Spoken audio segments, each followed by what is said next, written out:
Yes. A pleasant good morning to one and all. Saraswati Namastubhyam Varde Kamarupini Vidyarambham Karishyami Siddhirbhavatu Me Sada. With this auspicious slope of goddess of education, knowledge, music, art, and speech, I, Dr. Meenakshi Vasnik, on behalf of all the cluster institution, welcome you all in this eighth day of exemplary session.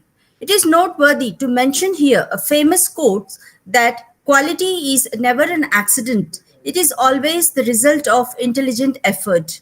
I hope the efforts of all the speakers in this 8 days faculty development program would prove fruitful in the coming generation embraced by Vasudhaiva Kutumbakam.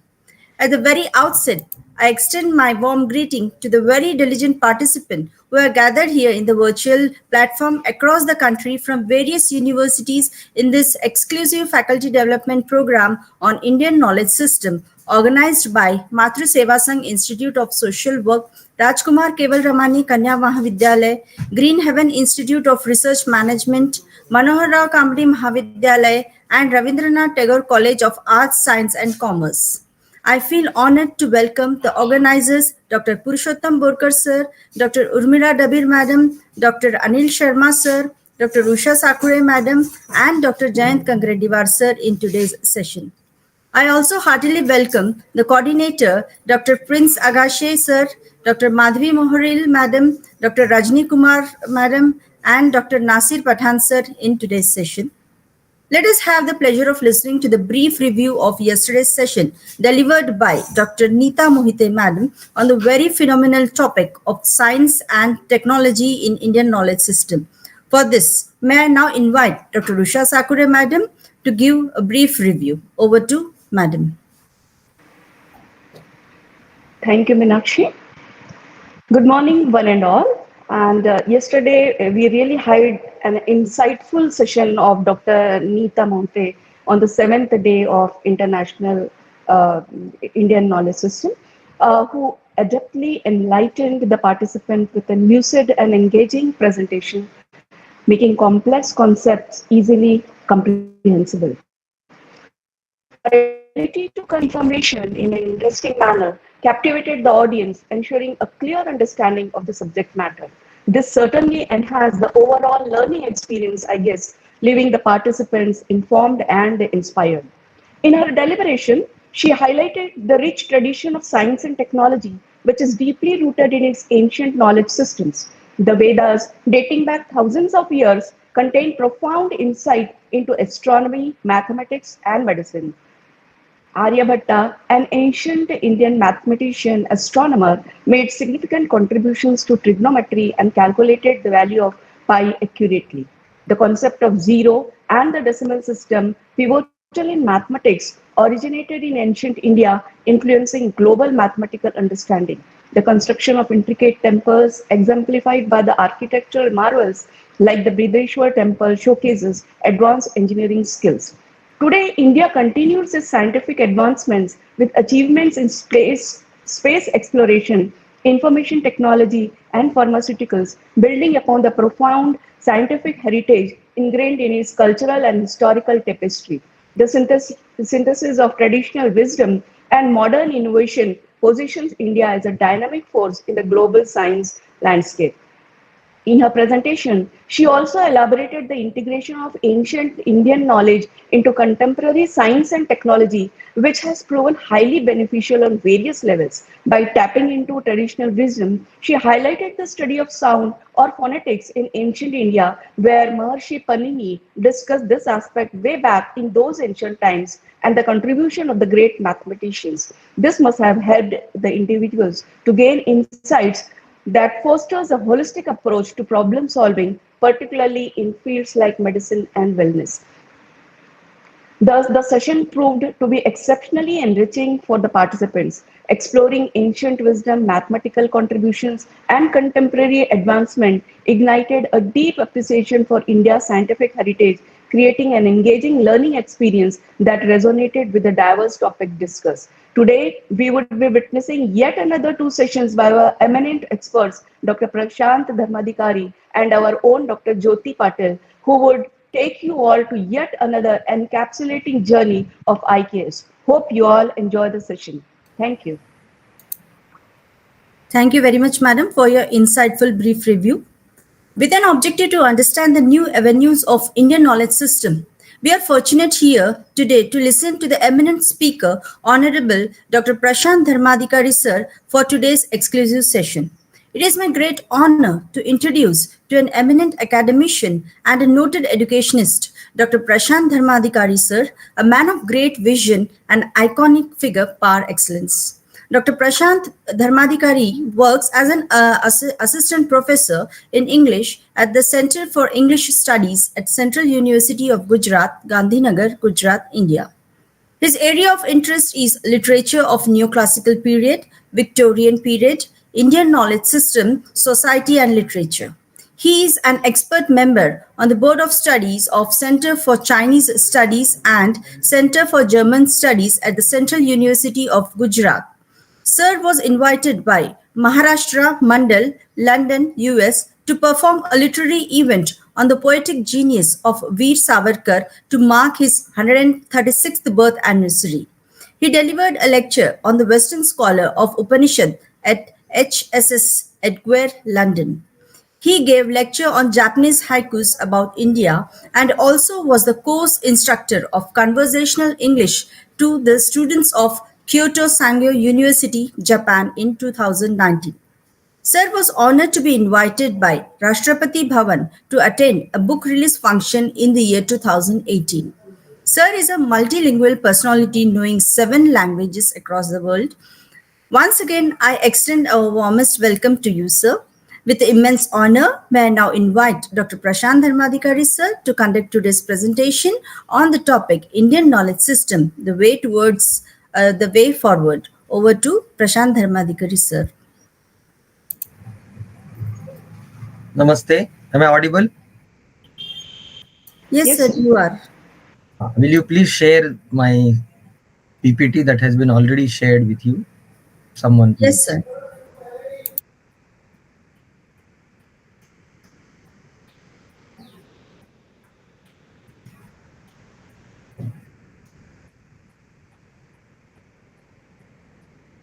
I wanted to start with a quick questionnaire or some 10 questions so that but because of the paucity of time we have started late. It's 10:15, so I need to finish it up at 11 o'clock. Even if I start late, I should end on time, right? No, sir, you can take the span of 5 to 10 minutes if you can. Oh. Yeah, So, to justify the contents of your presentation. Yeah. Yes. And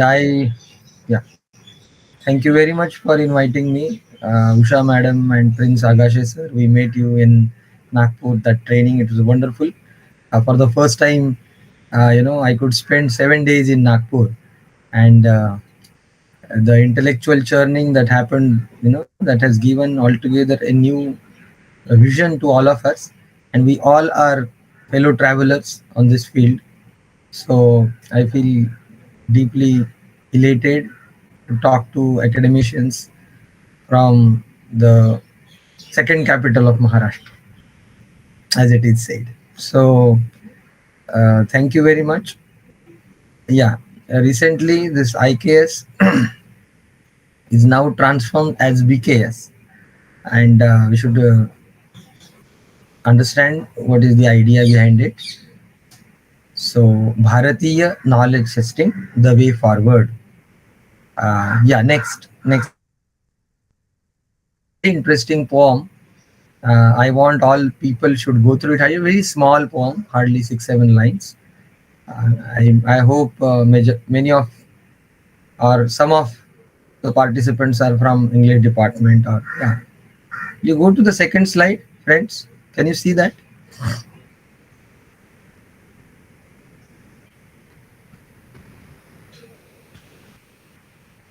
In this presentation, I will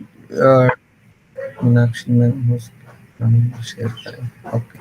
Yes, sir, your screen has been shared. Who is managing the slides? No, the second slide I can't see, It's Agashi, sir, just scroll the second slide. Make it enable editing so that you can be able to scroll the screen, sir. It is, yes. Sir, I can see the icon of enable editing. Since you are doing from your side, just click the button of enable editing. So yes, it is done. Ah, thank Yes. you, thank you. So I request everyone to go through these lines, and if there are 51 participants here, I would love to listen to one or two feedbacks based on what is their understanding of these 3 4 lines that are there on flashing on your screen. In my mother's family, we have no anecdotes, only the long silence between pogroms. In my father's family, we have little tradition, lands, legends, paths, passes fires. We have no history, no continuing song, no dances. This is by Australian poetess Judith Rodriguez. Anyone would like to comment on this? Because I'm going to connect dots with this poem and then the discussion that we are having today. There are 3 events that the poetess talks about. The first is mother's family, then she talks about father's family, and then she talks about country. So there are 3 settings you can think of, and she says different things about it. Anyone from this August audience, raise your hand or you just unmute yourself and say something about it. Hardly 1 or 2 sentences, that will be enough. Sir, And I think for I feel that yes, in this poem there is a kind of extinction of the family. The culture is getting extincted. I can okay, make out. Yeah. very good, Meenakshi ji. Thank you. Any other one? Very quick review.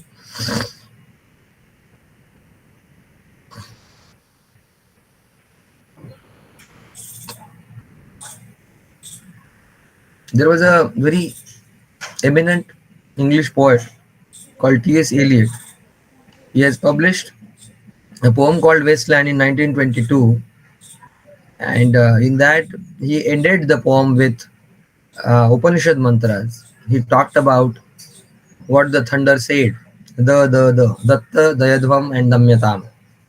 You must be surprised to know that he was born American, but in the search of tradition, he migrated to UK, London, England, and he was looking for continuity. He was looking for tradition. He was looking for some traditional knowledge system that we are talking about, Bharatiya Jnana Parampara. So everyone is looking for its own roots. And if T.S. Eliot in 1922, who received Nobel Prize, huh, if that fellow says, or he is rather going back to his roots, thankfully, National Education Policy, NEP 2020, has advocated the idea that Indians should go back to the anecdotes, to the traditions, lands, legends, paths, and that is why I just wanted to start with. Yeah, say next slide. Now we'll take the stock of things what we are going to do in this section. Please understand the title of my presentation is IKS the way forward. Now, the way forward means thankfully we have completed this wonderful course for 6 7 days. Many great people have delivered lectures, and you all are eminent scholars. You are teachers somewhere working in the colleges, universities across India. So my point is, I would like to just put forth some points where we can discuss together. At any point of time, you can stop me. We can have discussion as well. So I'll take stocks in next 2 3 slides that how we are teaching IKS in various colleges. And I have given this presentation to HRDC Mumbai University also. So there are references to Mumbai and Pune region colleges. So please excuse me. Uh, so NEP offers an opportunity for multidisciplinary learning, including vocational and skill enhancement courses and Indian knowledge system. currently, now generally, in Mumbai and Pune colleges, uh, we offer 2 credit courses on IKS, and the syllabus is formed by local board of studies at college level, especially the autonomous colleges working in the belt of Mumbai and Pune region. The syllabus mainly consists of Indian philosophy, Indian literature in ancient India, which failed to capture the essence of IKS, which originally expected 360-degree overview of Indian knowledge system and tradition. If you remember, some of us, those who have attended this 7 days short-term course organized by HRDC Nagpur, you know, so there were myths and facts that we discussed. So who is looking after IKS? The person from Sanskrit department, the person from philosophy department, someone who has some grounding in Indian philosophy and other things. These people are looking after it. So the point is, IKS or rather BKS is not only Sanskrit, not only philosophy, not only that, but it is a 360-degree overview of Indian ethos that we are discussing about. So we need to take it very seriously. Yeah, next slide, please.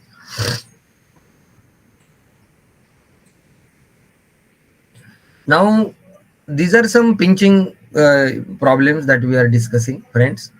And on 14th and 15th of December, there is a strategic conclave organized in Pune by the Ministry of Education. And I have been invited there. We'll be discussing on how strategically things can be done. So I'll be very happy, equally happy to tell you all, the principals, those who are organizing this conference, this online workshop for 7 days. You must have pointed out some loopholes, some points that you want to address, or you want some clarification. I'll be very happy if you could write them properly. 1, 2, 3, 4, 5, 6. It is high time to discuss all these things with the strategic policy makers, those who will be working in that conference. So I'll be very happy to share all those issues there, and I can raise these points, and we can have some solution on that. We can have discussion, the strategic discussion. So I'm putting forth some ideas in these 2 slides, that how we are offering here, and generally, this is general observation how IKS is being offered.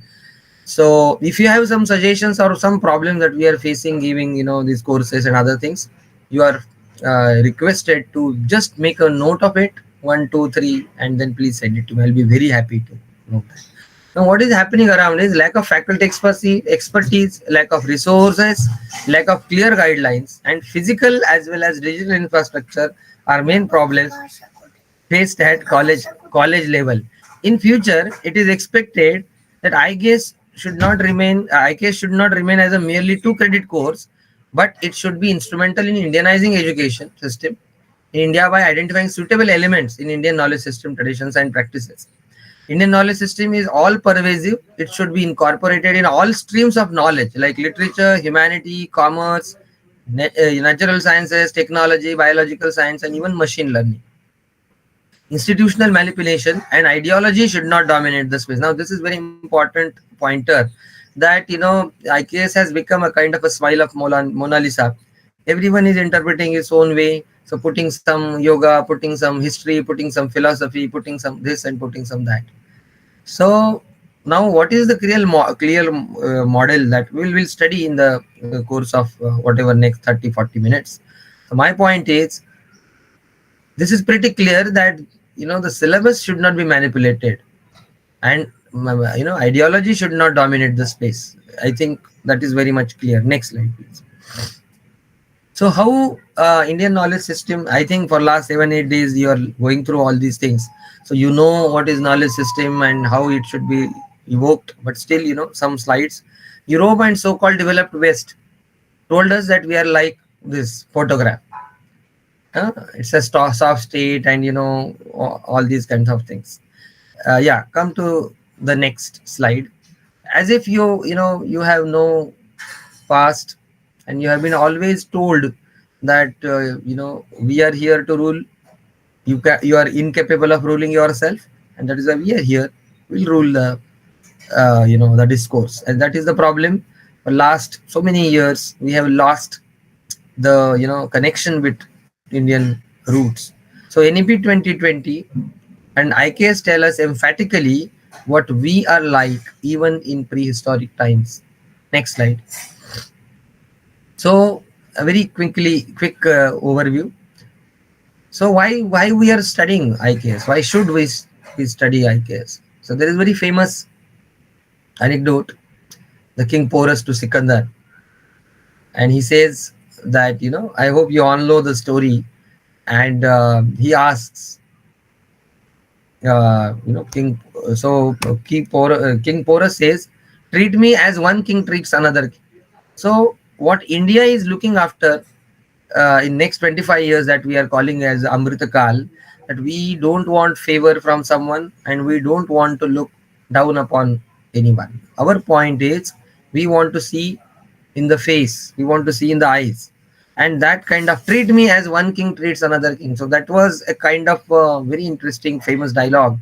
So reinstating confidence and pride in national heritage of knowledge, values and tradition, that is the basic motive through which we are going through IKS. IKS is not merely a course offered just to complete 2 credit course and just give these marks and other things.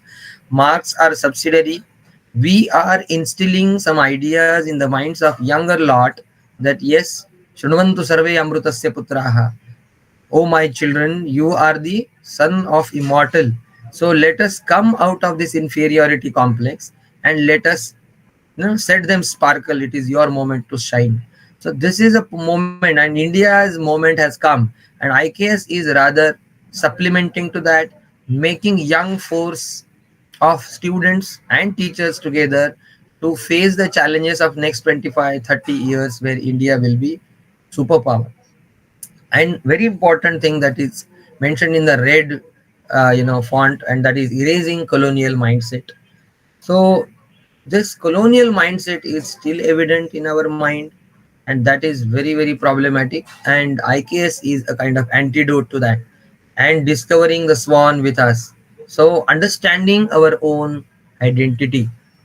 There was a very famous saint in South India called Raman Maharshi. He used to say, know thyself. So know yourself. So IKS is instrumental in understanding ourselves. Next slide, please. Now, basic idea called Bharat. So Bha stands for light. Rata is busy. The one who is busy in worshipping light. And that is why you will find out there are various stotras, there are various mantras, Tamasoma, Jyotirgamaya, from darkness to light. Even Upanishad talks about it. So Bharat, that is why the change of name from India to Bharat. We should understand why Bharat is being propounded, why that idea is being discussed. Because the word existed in the very philosophy, in the very rituals, in the very important documents and our sacred texts for centuries together. And that is why this Bharatiyata, as we talk about. And when we talk about IKS, Bharatiya Jnana Parampara, this is not only the present geographical location that we talk about, India's present map. No, it is Akhanda Bharat, because if you wish to study Vyakarana or the grammar, it started by Panini, and Panini's birthplace now is in Pakistan. So the point is, when we talk about Bharata, it talks. I recently came from Bangkok, my dear friends. You'll be surprised to know that the present king ruling there is entitled as Rama, Ram 1, Ram 2. Presently, there is a Ram 10 going on. I visited their ancient kingdom called Ayutthaya. They call it Ayutthaya. What is Ayutthaya? Ayutthaya is nothing but Ayodhya. So, and the largest, the biggest temple is not in India. The biggest temple is in Angkor Wat. So we need to go back. We need to cherish our memories. We have lost some of our friends. For last so many years, we have rather ignored them. We were looking only at look west policy. Thankfully, the government is doing look east policy. I was surprised to know there were many, girls over there in Ayutthaya Kingdom. They were wearing Indian dresses. They were having, and I hope many of us, you already know that.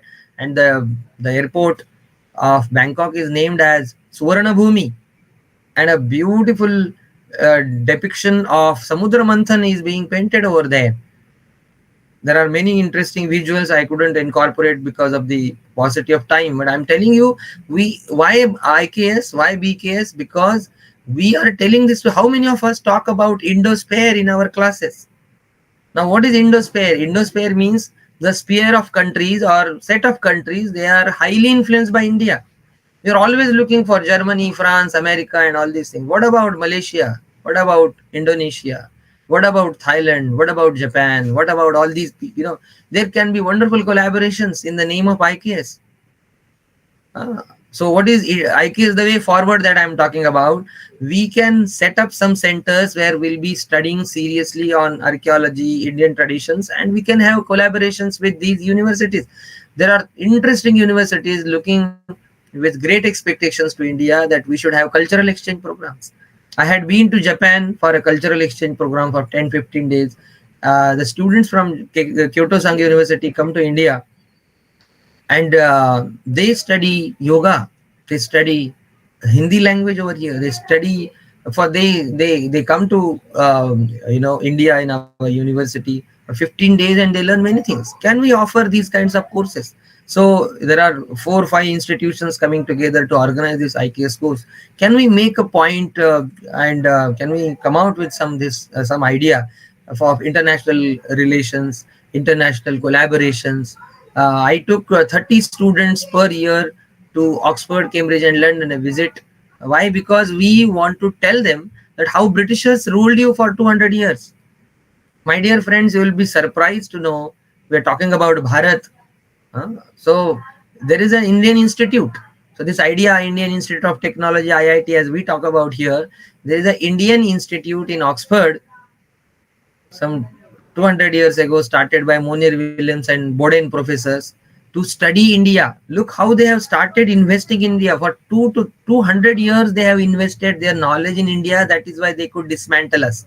This caste system and all these ideas that we talk about in sociology and philosophy. This is real invention that they have done.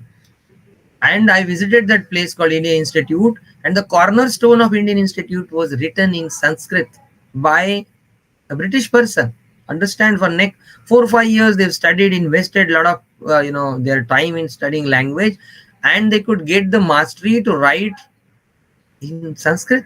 And what was written here? That was written like Edward Albert Kyato Yuvarajo Mahamana.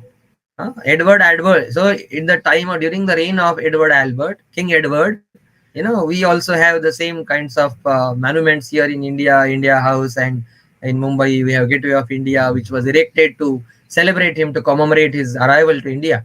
So there he wrote that this wonderful building is being made by the Edward Albert. And who was he? He was described in Sanskrit as Raja Rajeshwari Putro. Who was Raja Rajeshwari? That is the Queen of England. And why we are coming out with this institution? For what? He says Arya Anglopayogini, Arya and Angla.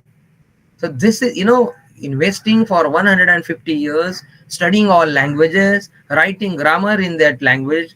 You understand who has written the grammar of Marathi? Who has written the grammar of South Indian languages? Some British person has written it. Max Muller could write, the commentary of Sayanacharya's Bhashya on Rigveda without visiting India.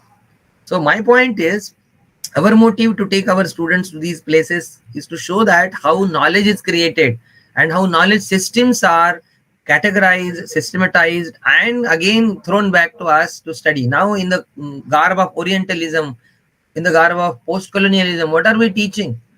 In the garb of Western literary theory, and our theses are right. We all are writing our thesis with the critical theoretical framework. Which theoretical framework we are talking about? Indian knowledge system and the IKS division government of India is also looking for creating our own system of critical theoretical framework, so that we can also analyze some novels, some sociology and other kinds of PhD material which is being run in the other universities from Indian perspective. And who will do that? So that is why Indian knowledge system is a beginning in itself. Next 25 years, if we all, teachers, students, If we come together and come out with some important corpus, I hope Acharya Kurekar ji has talked about the Vedic corpus in detail. But can we make it into bits and pieces, and can we disseminate to the students? That is our worth, and that is why my point is, what is the way forward after the course? For example, today, tomorrow, what are the things that we can do? That is one idea. So Bharat. Second is knowledge that we talk about. Now knowledge is, you cannot translate the word knowledge as a jnana. Please understand. There is a beautiful book I would recommend all of us to read. That is Sanskrit Intranslatables, written by Rajiv Malhotra. There was a special session on this in the conference that recently concluded in Bangkok. So the World Hindu Educational Conference, where it was discussed that how these words are making havoc in our minds. For example, the word religion is not translated as dharma. The word Bharat is not India. Knowledge is not jnana. So what is jnana? And when we talk about Bharatiya Jnana Parampara, jnana is described in different way in Indian tradition. We have two words. One is jnana, another one is vijnana.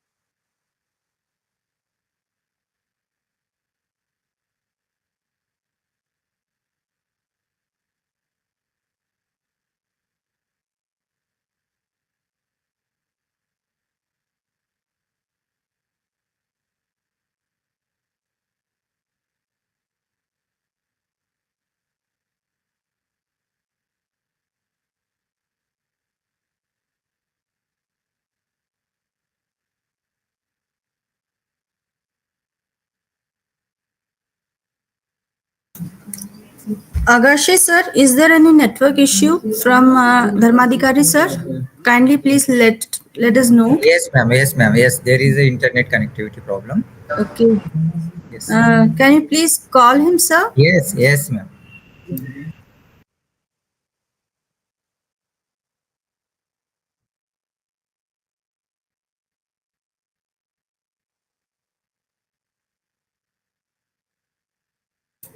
Dear participant, the resource person will rejoin soon.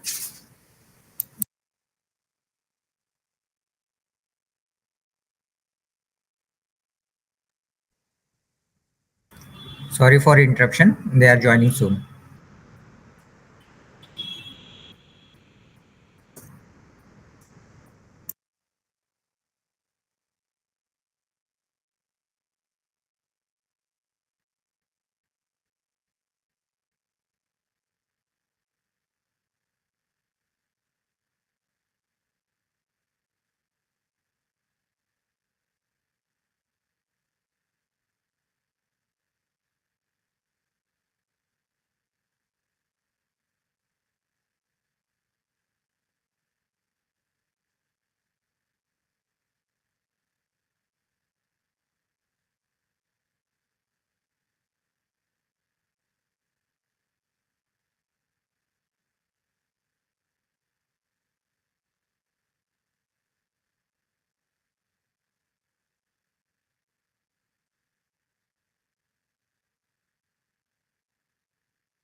Agashi sir, did you call Dr. Dharmadikari sir? Yes, ma'am. He Okay. is joining. He is joining. The connectivity issue is there. Okay. Yes, right. Yes, yes. Okay. Okay. Okay.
Today is Book Lovers Day. Do you want to know what is my favorite book? Yes, you guessed it right. Bhagavad Gita as it is. I am in the midst of a beautiful library of the Bhaktivedanta Research Center. Books which have been contributed by Dr. David Haberman, who is a professor in Indiana University and collected these books over a period of 40 years. Theology is a very important aspect of education and life, and His Divine Grace Srila Prabhupada, the founder of ISKCON, specifically felt that all the entire knowledge of theology and its application can actually be found in terms of its roots and seed in the Bhagavad Gita. And he called it the Bhagavad Gita as it is, which deals with 5 topics: the Jiva, the soul, Prakriti, nature, Kala, time, and Karma, action, and under the control of a supreme controller, Ishwar. Nahi jnanena sadrisham pavitram iha vidyate tat swayam yoga samsiddhim kalinatmani vindati. Krishna says in Bhagavad Gita, there is nothing as pure and satisfying as knowledge. If you do not have time to read so many books which contain so much of theology and philosophy, at least try to read the Bhagavad Gita and understand the essence of the entire Vedic literatures through this one beautiful, divine, pristine book.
The resource person has joined.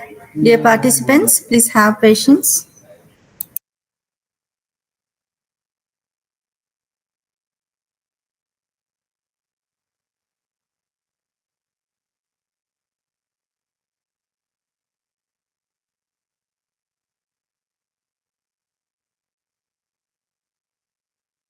Prashant sir, तुम्ही join झाले होते आता.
Yes, sir is joining.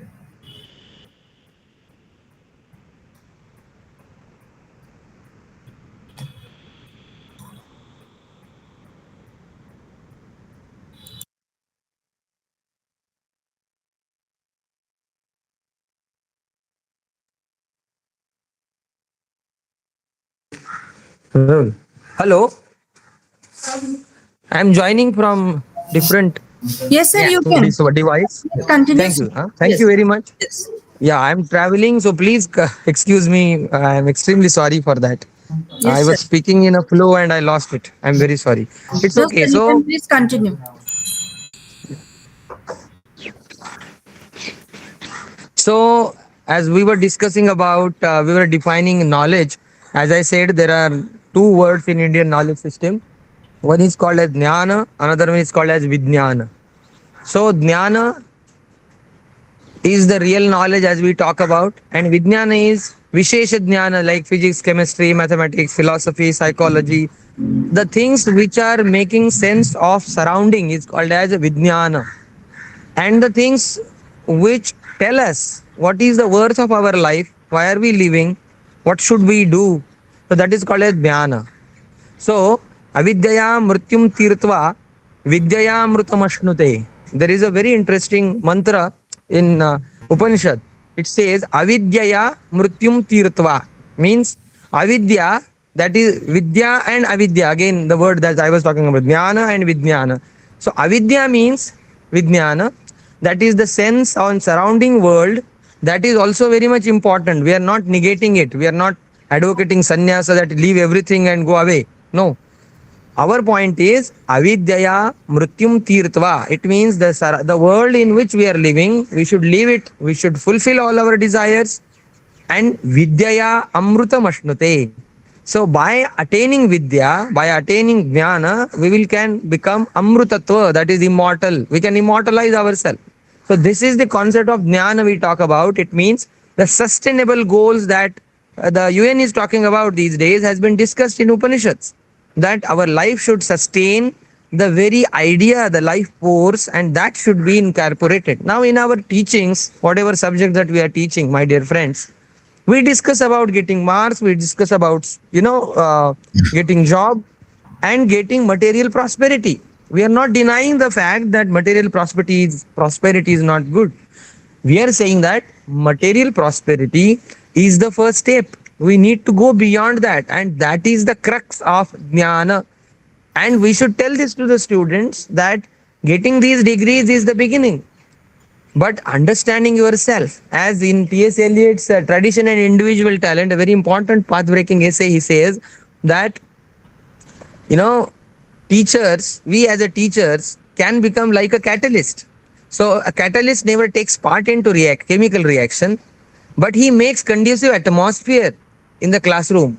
So my point is, as we all are the flag bearers of IKS, Indian Knowledge System, can we become a catalyst in our classroom? Can we come out with some interesting courses, some interesting assignments that can be studied? So Indian, Bharatiya that we discussed, knowledge, that is our concept of jnana is different. And as we are proudly speaking in Maharashtra, I would quote from Sant Dnyaneshwar. Dnyaneshwar Maharaj has said that bhitari jnana hovave, bahere labhela swabhave. He says, as soon as you get the jnana inside, then it will emanate outside. Our problem is, we can think of, the first semester syllabus is forgotten in the last semester. And we could talk to our parents, for example. They know their, the poems that they have recited in the second standard. So what is this happening about? So this is like, program-based outcomes, and, these outcomes are there. They are good, for writing documents and other things. But for what I am doing this, it should be told to the students. Next slide, yeah. So here, Indian thoughts on purpose of creating a knowledge system. It is, we discussed it. Next slide. I discussed it, I think. Yeah. So, I guess we should talk about, just go back, rise and fall, which is mentioned over here. Yeah, dealing with Indians. Now, why it is necessary? Because we need to fight the patent wars. We need to fight IPR wars that are happening around intellectual property rights. And the best thing at all. What about Ayurveda? What about, that there's a multi-million industry of yoga in US itself. The people are learning yoga like anything. You go to Russia and you will find out even there are great changes in the diet there. They are favoring Indian food. These. Hello. Any problem? Am I audible? Yes, sir. Yes, sir. Okay. And next slide, please.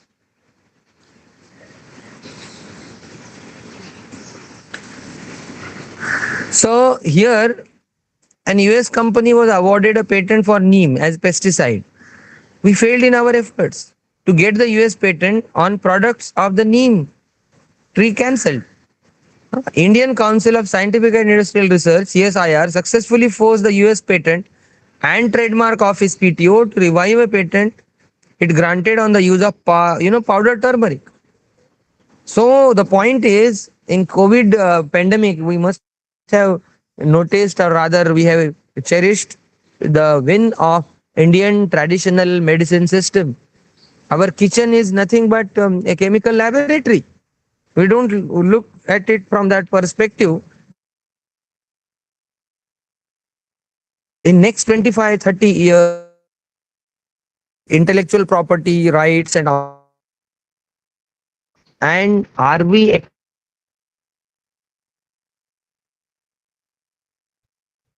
what are the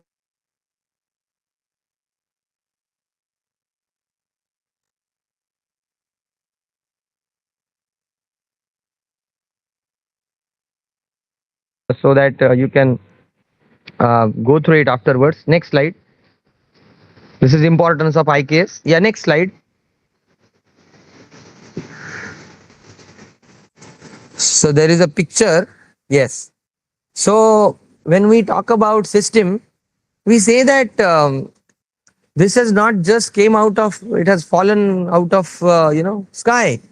For last so many years, the artisans of India, the sculpture, the architecture, you can find out, it is very much evident over here. Now this is a temple, and where you can understand 168 musical pillars are done in this way. If you say Indians were hopeless and they do not have history, so how could they build these kinds of international wonderful marvels? So there should be some Jnana Parampara, something which was here. Yeah, next slide, please, quickly. I'll sum up with, now there is something called Chandragupta's pillar. Look, next slide. Yeah, recently, this is, news item from Sakal, that Satavahana धातुशास्त्रातील रहस्य उलगडले. जुन्नर, नागपूर मधील 2000 वर्षांपूर्वीच्या पोलादाचे विश्लेषण. You must have gone through this slide. Yeah, next slide. Now this is the corpus.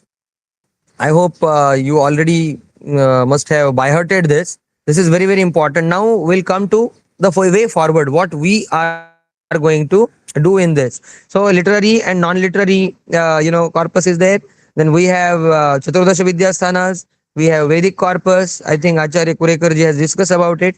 Then there are so many important avenues where we can tap. Like, for example, there are 50 people listening to me. You can think of filing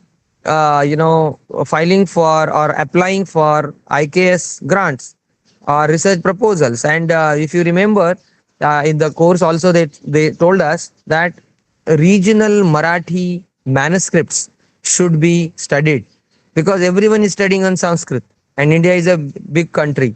So even people from Odia, people from Bengal, everyone is looking for Sanskrit manuscripts. There are many people working on that. But what about Marathi manuscripts, which are lying in our libraries? In Thane, we have an Institute for Oriental Studies. We have collected more than 3,500 manuscripts going to each and every village of Konkan area. So in the same way, Nagpur is a seat of learning. Great people like Balshastri Hardas and great stalwarts were there in that field. So there may be so many great manuscripts which can be, assigned, worked upon. So regional things, for example, Santa Dhaneshwara's corpus can be studied. Samartha Ramadasa's Dasbodha can be studied from different perspective. Santa Ekanatha's Bhavartha Ramayan can be studied from different perspective. Or even the, folk arts prevalent in Nagpur area, in that area, find out some, communities, they have some oral tradition, find it out, if you could combine it together. So there are wonderful grants that are being arranged that can be taken together. So IKS is not only Sanskrit, IKS is more than that. Yeah, next slide, quickly. Next slide. I think you read this slide afterwards. Yeah, now there are other Buddhist traditions as well. So please understand this. When you go to Japan, for example, you go to Vietnam, you go to Thailand, you go to Bangkok, you will find out a lot of influence of Buddhism.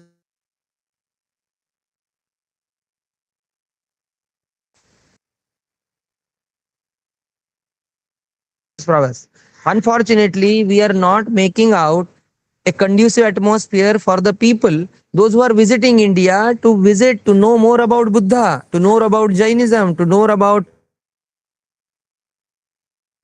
So can we have a separate sale? Can we have a specifically devoted center in our institution? If 4 or 5 colleges are coming together for this course, can all these 4 or 5 institutions come together to start a research institute of Vidarbha specific Jnana Parampara, for example. No one is working on this. This can be a wonderful topic.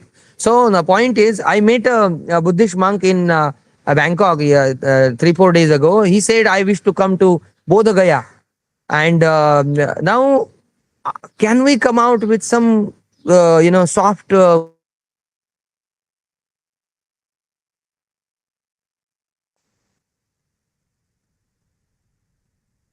and a small course, and can we make somehow some of our students to go there, come here and have some collaboration with the universities?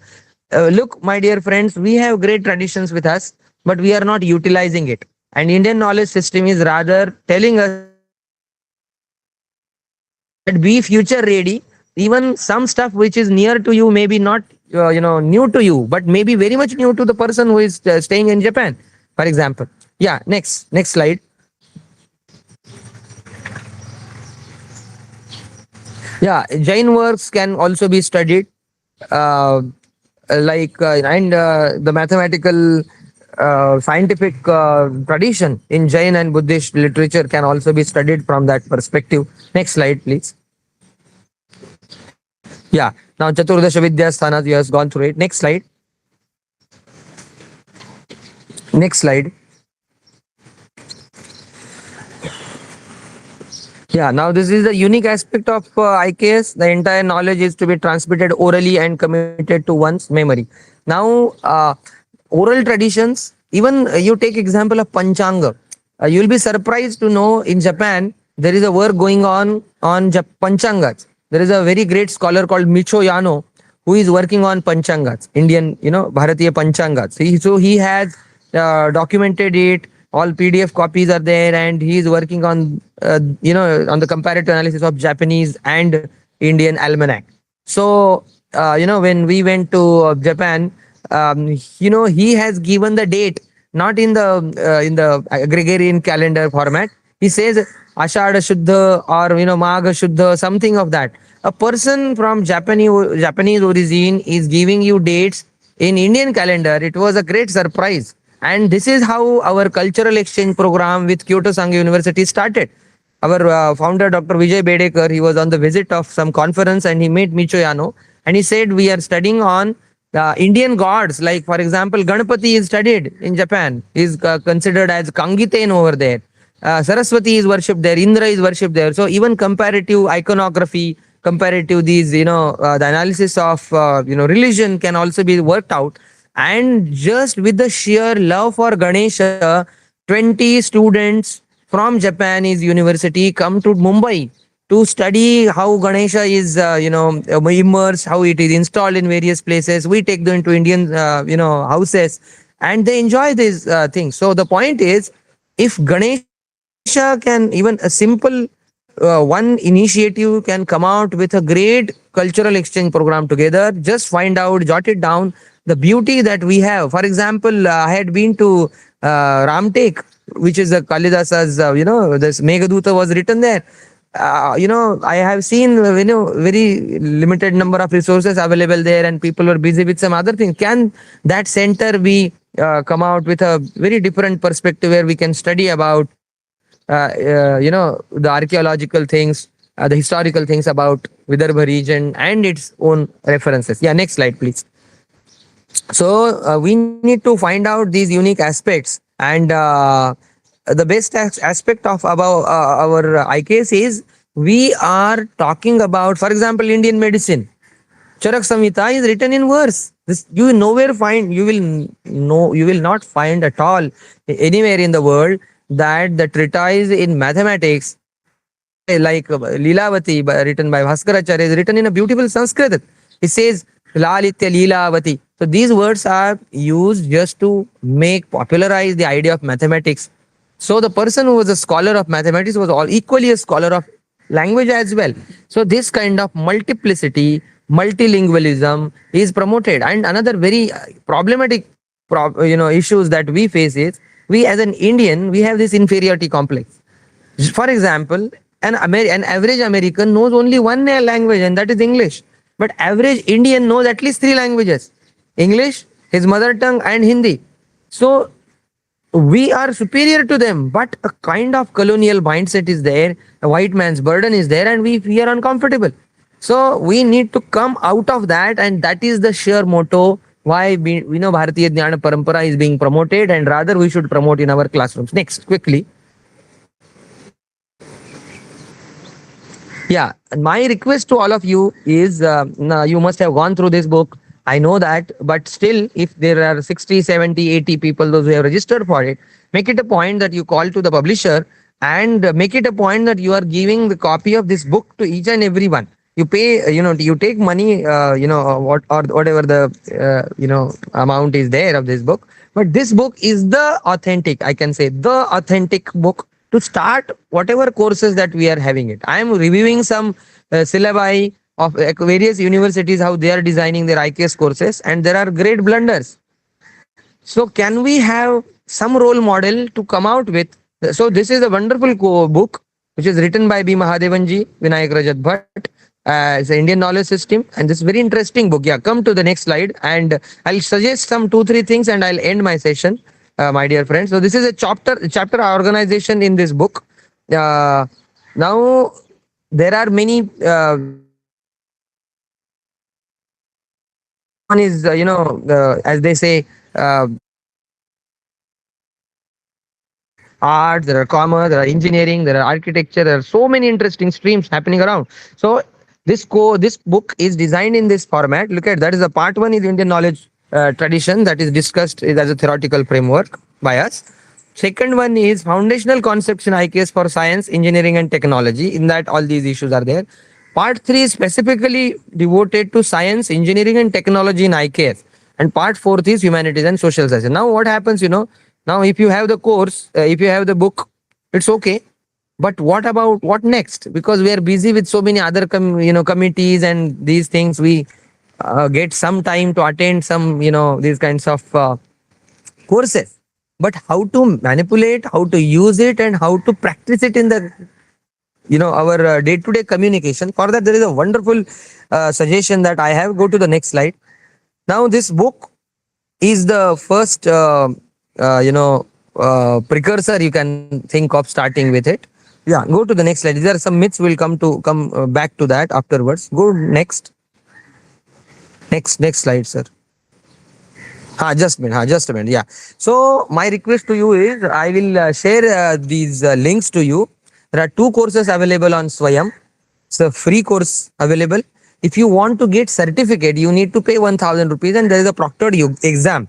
I request all of you to please register for this course, because these 6-7 days, the course that we are having now, many subjects, we cannot, in just 7 days, we cannot take all subjects together. Please understand. There is a limitation of the organizers as well. And our,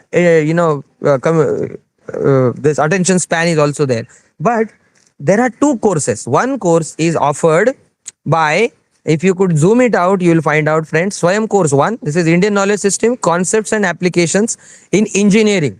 Now, those who are teaching, subjects like mathematics, engineering, and other courses in architecture, and if you go through it, look at that week 1, week 2, week 3, week 4, you will find out the syllabus which is mentioned over here: engineering, technology, town planning, and architecture.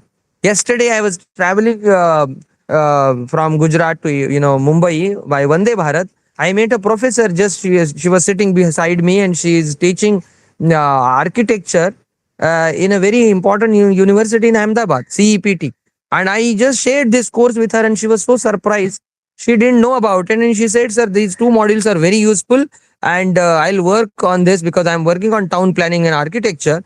But from Indian perspective, I didn't know about it." So please understand, a very top-notch university and the scholar who is there, they're unaware about what is happening in architecture from Indian perspective. So there are great things that that can be done. So this course is for engineers. And next slide, yeah. Next slide is this course is must for humanities and social sciences. Now, this Vedic corpus is done by Acharya Kurekarji. But the thing is, if you go through this course, I don't have time, my dear friends. Otherwise, I'll share the links with you. I request Prince Agashe sir also to share those links in the group. so that you can go to the link of the course. You just download the app called Swayam NPTEL, and these two core register to those courses. And now the date for appearing for exam has got over, but after 2 to 3 months they again once you register you get uh, facility for writing exam and getting certificate. Now that certificate is given by IIM Bangalore. Please understand, it's a very prestigious institution. Now meanwhile what you can do is you register for the course and the material is freely available. So you can go through YouTube videos, you can utilize the material given prescribed in that course in your classroom teaching as well. For example, you're offering some courses, you can ready-made, this is a ready-made material which is available, and rather NPTEL and B Mahadevanji IKS division wants all of us to study some authentic material that can be disseminated to the students. Otherwise, what is happening? People are coming out with their own ideas, and that is happening around. So that should be done. So 2 courses. So time past and time present are in time future. It is said by T.S. Eliot. So IKS shows us what we are. Recently, Chandrayaan, then vaccine success, fast growing economy, and G20 meet tell us what we are and what we will be in times to come. So that is our soft power that we wish to. Yeah, next slide. That is Vishwa Guru. And Vishwa Guru will be done only and only when we become true gurus and our students are waiting. So G20 credo, one earth, one humanity, and one future. When we talk about one future, one humanity, and the only way is Bharatiya Jnana Parampara. Next slide. So what is the strategy? Instilling colonial mindset versus reinstating confidence and pride in national heritage. Next. I hope you know this, how Britishers have started teaching English in India, and what can I do as a teacher? So I have written some 2-3 interesting ideas. We can change our lecture pedagogy. Whichever subject you are teaching, find foundational texts that are Indian, relate this back to IKS. Then next we can do is familiarizing students to the field that Indians contributed. It's a big service that we are doing. For example, CBSE 11 science books. Assignments can be given. Integrate with evaluation. Now what happens, if you just give general assignment, people don't do that. If you give 20 marks, I'll give for this assignment, and ask them to go to some communities over there, find out their local OVs and their abhangas, and they will just compile it in the first leg. Then they can analyze that the oral tradition from Indian perspective. This can be a wonderful project. Next is economics and capitalism, for example. Yeah. So then curriculum integration can also be there. We can develop courses or modules that explicitly focus on Indian knowledge traditions.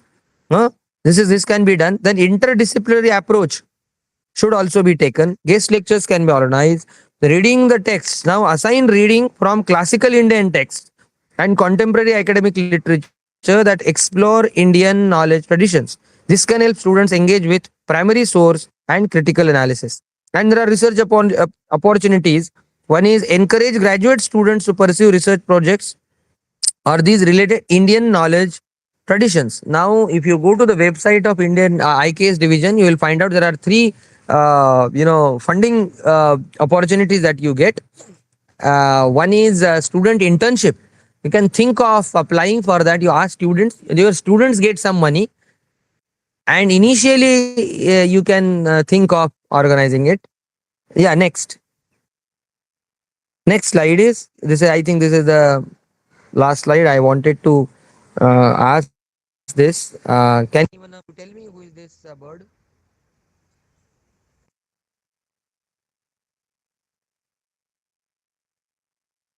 And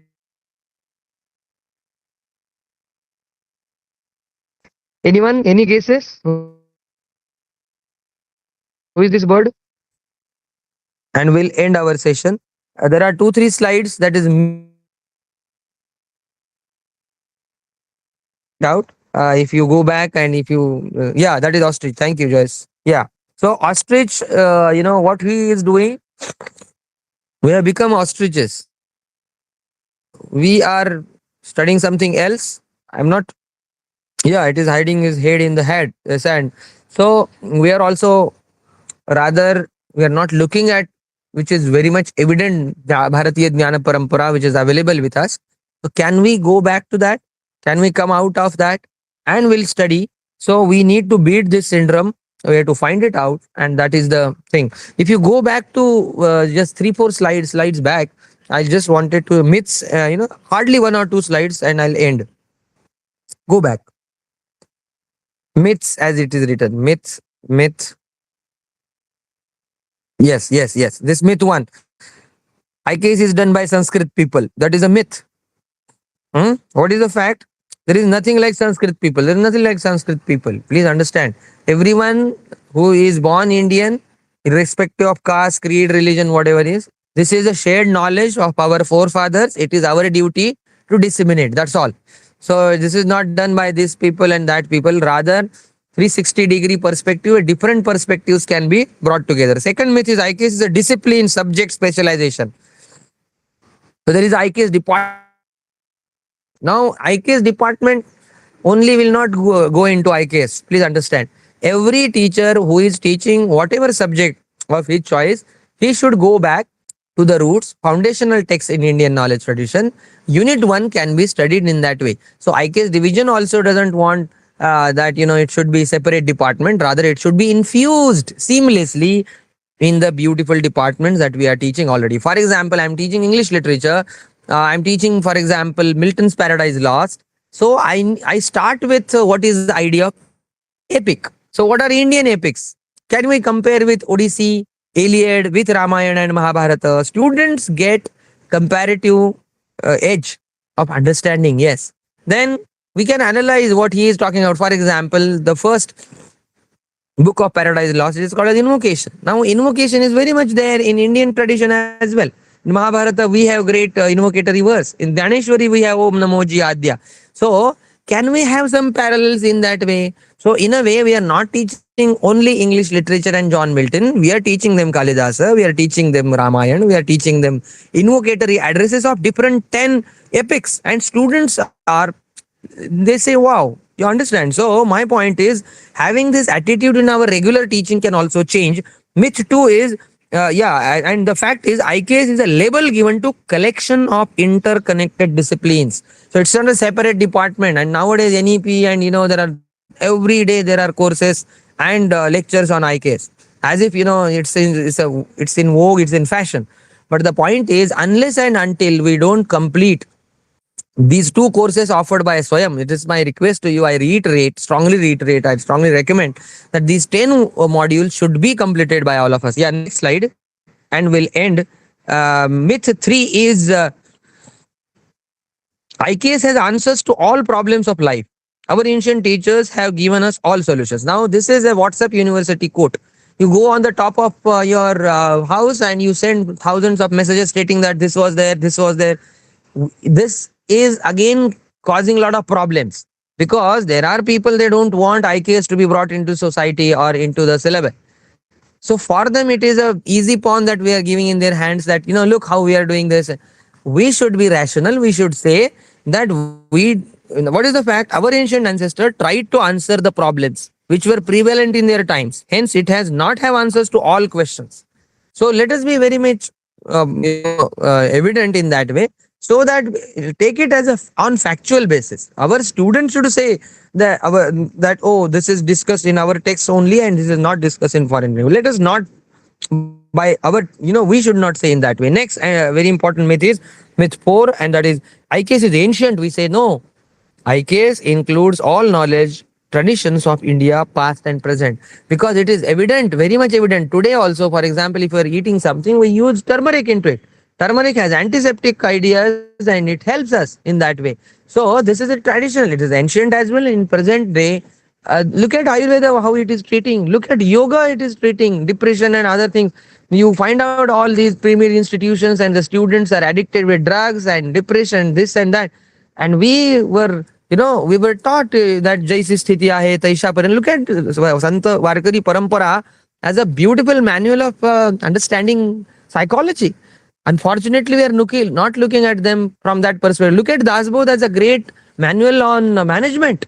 You'll get Chanakya's Arthashastra as a wonderful idea on economy, political economy. This is not Arthashastra means economy. So my point is, this is a big subject in that way. We need to come forward. There is a beautiful saying called Ugda Dole Bagha Neat of one very important leading news agency in Maharashtra. So our point is, we have eyes, but we are not having that vision. And as I will conclude my session with Dhaneshwara's line, Dhaneshwara says that Morangi asose, pise ahati Dolase. मोराच्या पिसाला सुद्धा डोळे आहेत असं ज्ञानेश्वर म्हणतात. He says we can see the eye on the feather of peacock, but that eye doesn't have the vision. So our eyes have become like that. Yaha pashyati sa pashyati. The one who sees means what? His eyes are there, but we need to transform the vision, and eye case is a tool which is making us understand more about our own self. And that's all. Thank you very much.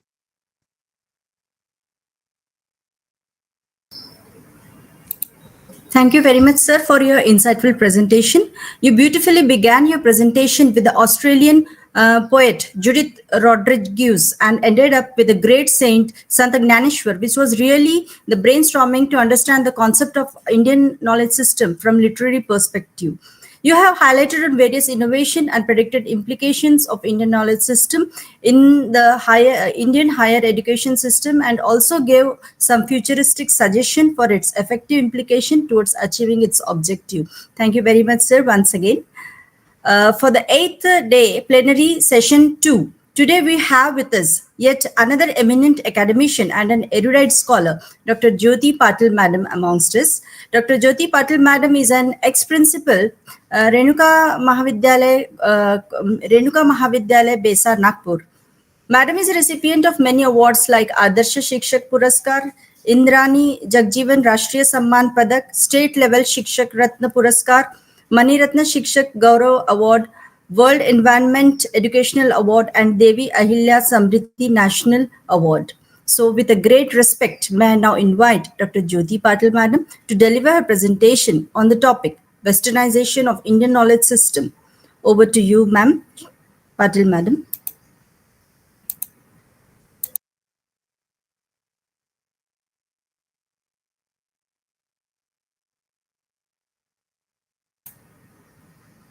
Madam, Patil Madam has joined. Usha Madam. Yes, she's there. She's just joined. She's there.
आपका वो कहाँ है presentation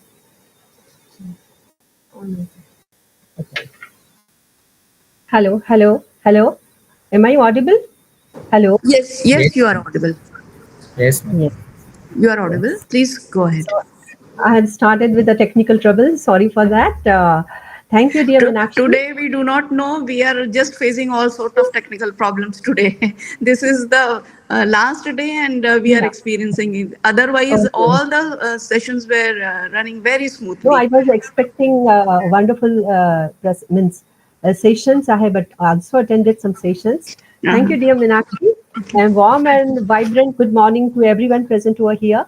Vidya prashtai loke, Vidya sarvatra gaurava, Vidya labhate sarvam, Vidwan sarvatra pujite. Knowledge is extolled by everyone. Knowledge is considered great everywhere. One can attain everything with the help of knowledge, and therefore scholar is respected everywhere. I feel honored to be a part of such an endeavor of academic excellence and extend my sincere gratitude to the organizers for counting me amongst the bright luminaries in the field. The respected promising principals and dashing director of the cluster colleges of Nagpur, all the erudite speakers who highlighted the various dimensions of IKS with remarkable varied details, all the multifaceted, talented IQAC coordinators, the extremely efficient Toastmasters who conducted the sessions with ease and aplomb, and all the enthusiastic, energized, learned, and perspicacious participants. Once again, a brilliant morning to all of you. First of all, I congratulate the collaborative colleges for keeping their academic excellence aloft in all the areas of higher education and for conducting this 8-day national workshop on this very crucial and highly important topic, which is the crux for the right implementation of NEP also. Let's begin with the hope to meet the time frame set for my lecture. I'm sharing my PPT, which has a small video clip in the beginning. Please watch it carefully. So please permit me to share my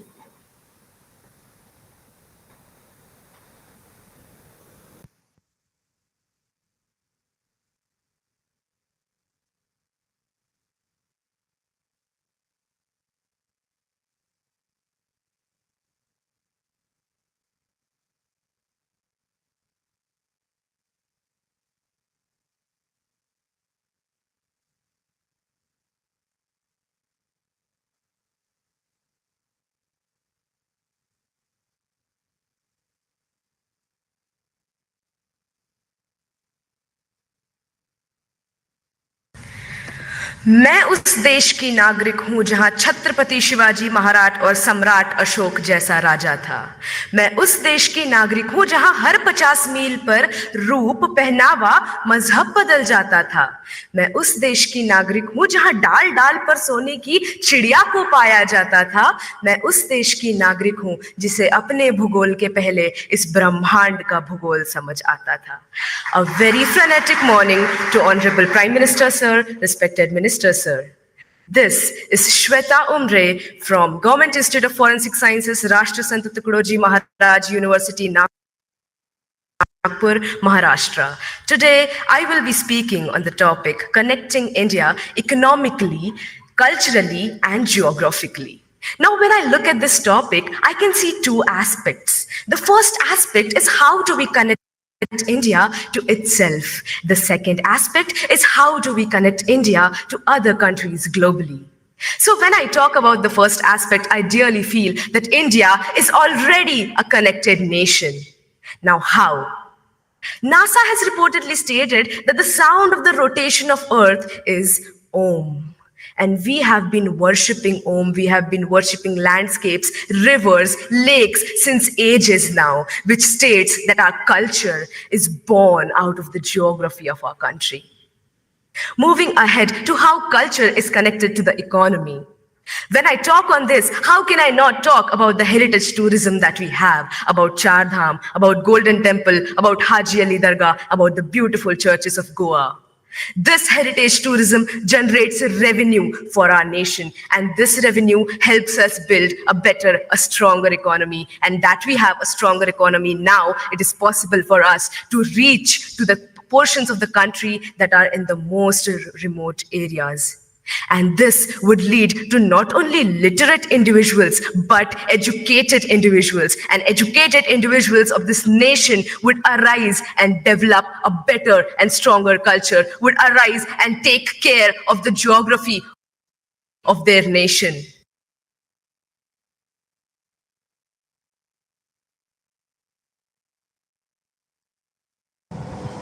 It has paused, I think.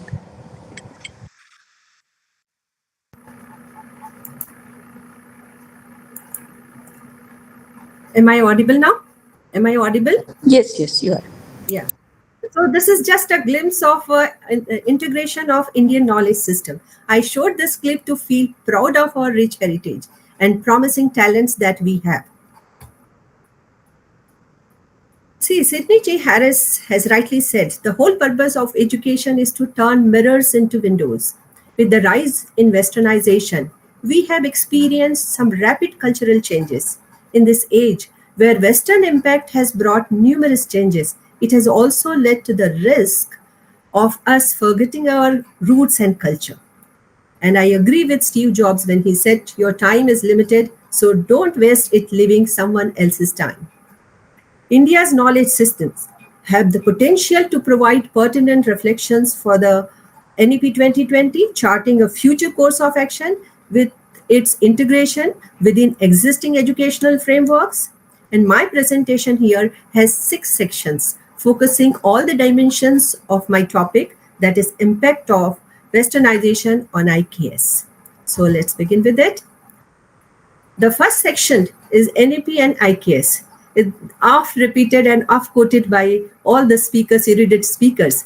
NEP 2020 has stressed upon promotion of Indian languages, arts, and culture, and has recommended for the integration of IKS into curricula at all levels of education. Indian knowledge system, that is Bharati Dhyana Parampara. Just now, Dharmadhikar sir has made it a Bharati knowledge system. But why not make it Bharati Jnana Parampara to make it BJP? It encompasses the treasure of knowledge in various disciplines that emerge systematically from the ancient times in India over generations.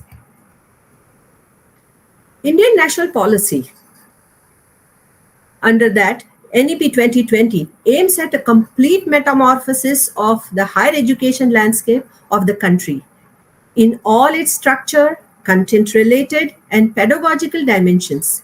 The rich heritage of ancient and eternal Indian knowledge has been a guiding light for NEP 2020.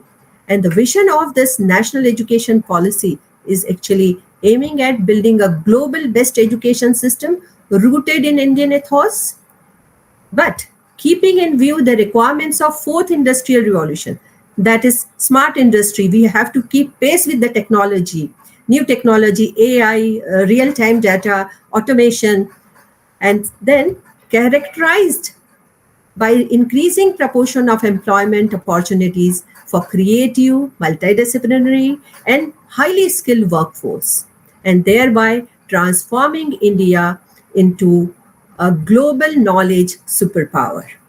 So that is the aim of NEP 2020. And thus the success of NEP 2020 and its spatial component on IKS relies heavily on the shoulders of us, the faculty of higher education institutions.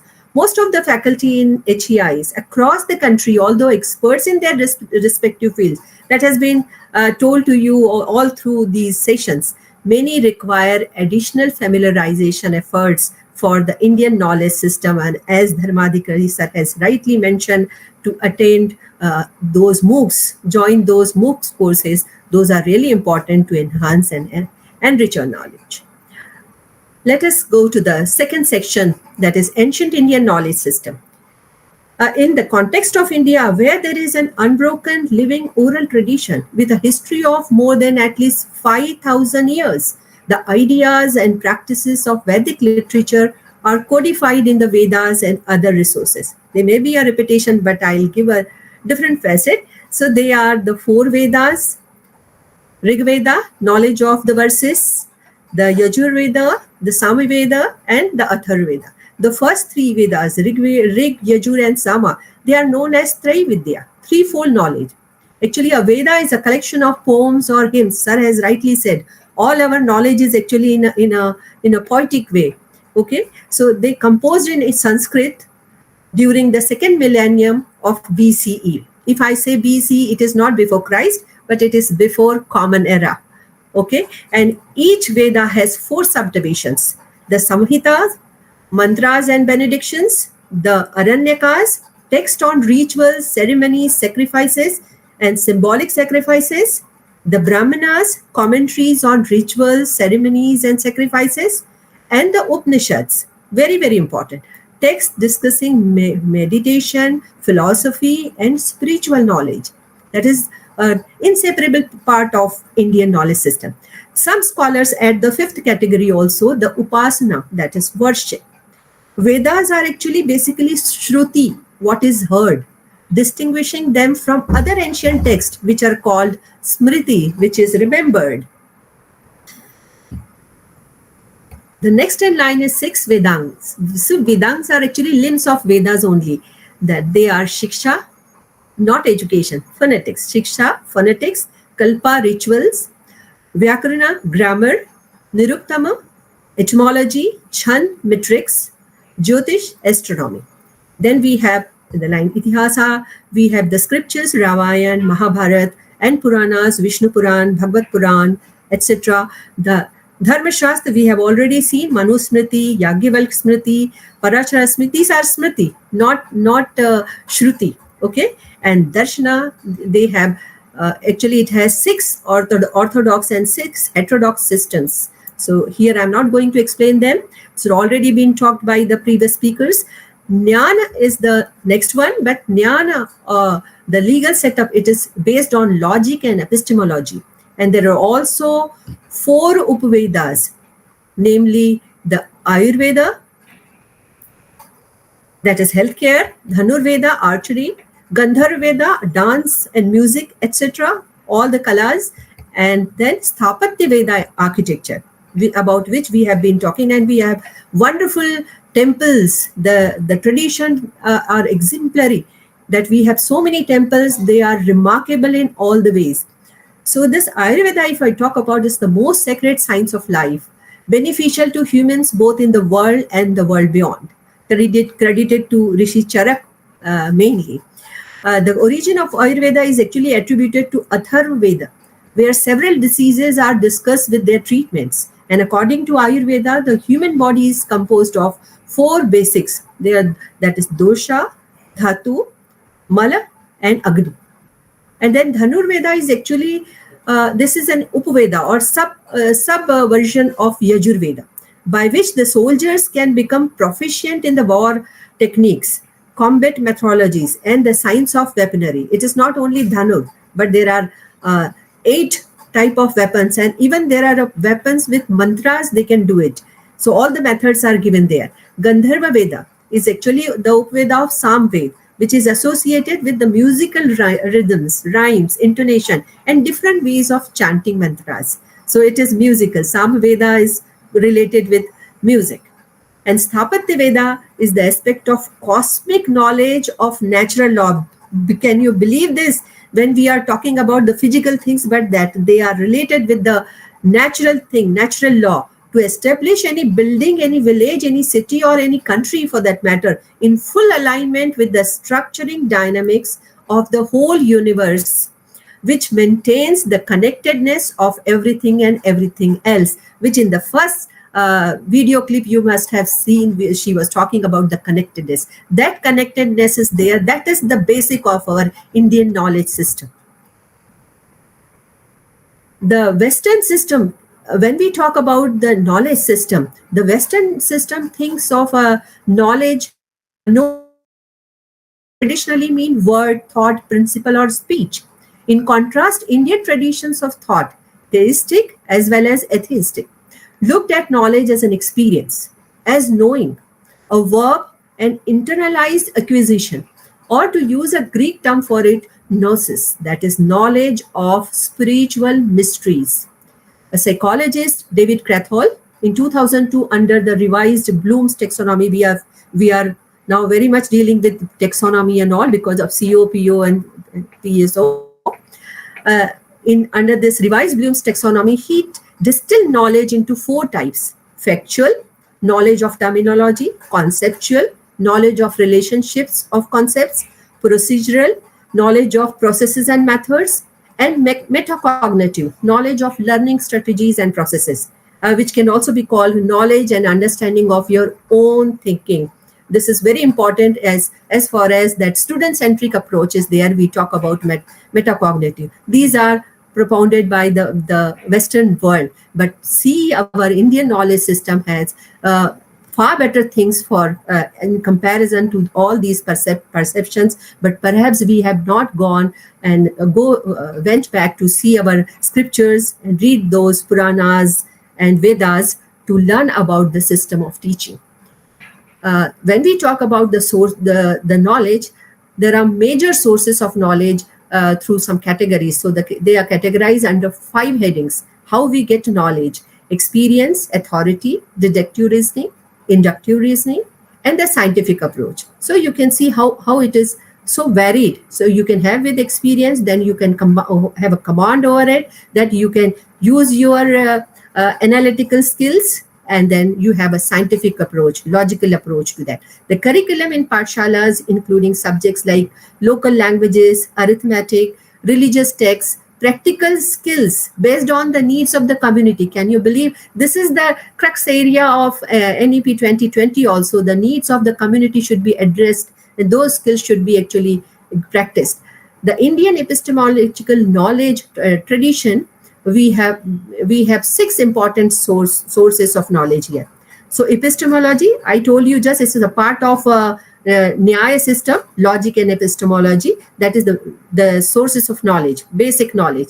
And here the sources of knowledge, they are given here, are perception, that is pratyaksham kim pramanam; inference, anumanam; verbal testimony, shabda; comparison, anumana; presupposition, arthapatti; and non-apprehension, anupalabdhi.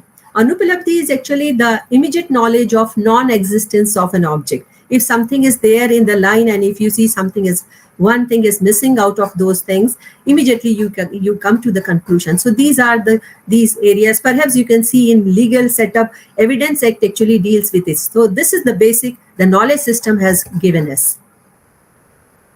Knowledge actually was imparted in 2 ways in Indian system: Paravidya and Aparavidya.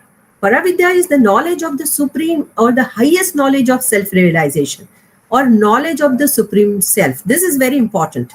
Aparavidya, the textual knowledge that we get, it means the knowledge of the 4 Vedas and 6 Vedants and other Puranas and details. The ultimate aim of education was the complete realization of the self. It is not getting jobs as we used to think. And thus, ancient education system was individualized, not institutionalized. Learner-centric approach, what we call. When we talk about Gurukul system, it's the world's first education system. It was a residential schooling system, that is ashramas, whose origin dates back to around 5000 BCE, before Common Era, in the Indian subcontinent. It was more prevalent during the Vedic age, where students were taught various subjects and about how to live a cultured and disciplined life. The aim of education is to make you a gentleman in the real sense, cultured and disciplined. And there are popular examples of Lord Krishna, who went to Sandipani Rishi's ashram for his Gurukul education, and Lord Rama went to Guru Vashishta ashram. But now we have new westernized system. And today we are going digital, where the need of IK is perhaps more prominent. In ancient India, indigenous education was imparted at home in temples, pathshalas, tolls, chatushpadis, and gurukuls. Ancient Indian education was dominated by strict moral codes of conduct. They believed in self-reverence, self-knowledge, and self-control. And these 3 can only lead life to sovereign power. So the self-knowledge is very important, and respecting yourself. You should feel proud whatever you are, and then controlling yourself. You have a self-restraint. So all these qualities we need in today's youth. In ancient India, education was for knowledge sake or education for education's sake, not for examination or for getting a job. Education was all round. That is samagra. Today we call it holistic. That is complete or total development of a personality, intellectual, social, and moral. The popular methods of study for that are Shravan, listening to the teacher, Manan, reflection on what listened to, Nidhi Dhyasana, constant repetition of the subject of study, and Paryatana, that is, traveling was regarded as necessary to complete the education. Don't you think that it's still, in practice, we call it study tour or excursion? So that's there in our ancient knowledge. Education in ancient India was regarded as a spiritual duty and intimately connected with some rituals or ceremonies like Vidya Arambha, Upanayana, Utsarjana, Samvartana, etc. The aim of education in ancient India was to develop both the body and the mind. It intended to develop sound mind in sound body. And education was both spiritualistic and materialistic. Moral upliftment was the cherished goal of education in ancient India. That is also one cherished aim of NEP 2020, moral education, value-based education. Yeah. The place of education used to be forest, which was far from the madding crowd and ignoble strife. The ancient rishis conduct the earliest schools in their hermitages or ashrams in the forest. Strict celibacy had to be observed during the 12 years of education. Okay, what you call that is Brahma, where self discipline was the best discipline with Aham Brahma Asmi. Not I am Brahman or I am Brahma. I am a pure soul. Ashramas actually is one of the 4 age-based life stages which we all know. Brahmacharya ashram, where you are student till 25 years. Grihastha ashram, where you are a householder till 50 years of age. Vanaprasthra, where you lead a retired life till 75 years of age. And Sannyas ashram, where you lead a renounced life till the end of your life or 100 years of your age. So in this manner, wonderful division of life has been actually done. When we talk about Indian ethos, we should know the Bhagavad Gita, which is the summation of the Vedanta. You see, this word I haven't used. Veda, Vedangs, Upveda, okay? But Vedanta is actually something which provides eternal knowledge. And Bhagavad Gita is a part of this Prasthanatrayi, which also includes the Upanishads and Brahma Sutra. These are the 3 starting points for the Vedanta school of Hindu philosophy and Indian knowledge system. So we have many branches also. Somewhere in some session, this question was asked about Shubhashita. Shubhashita, where they are actually come from.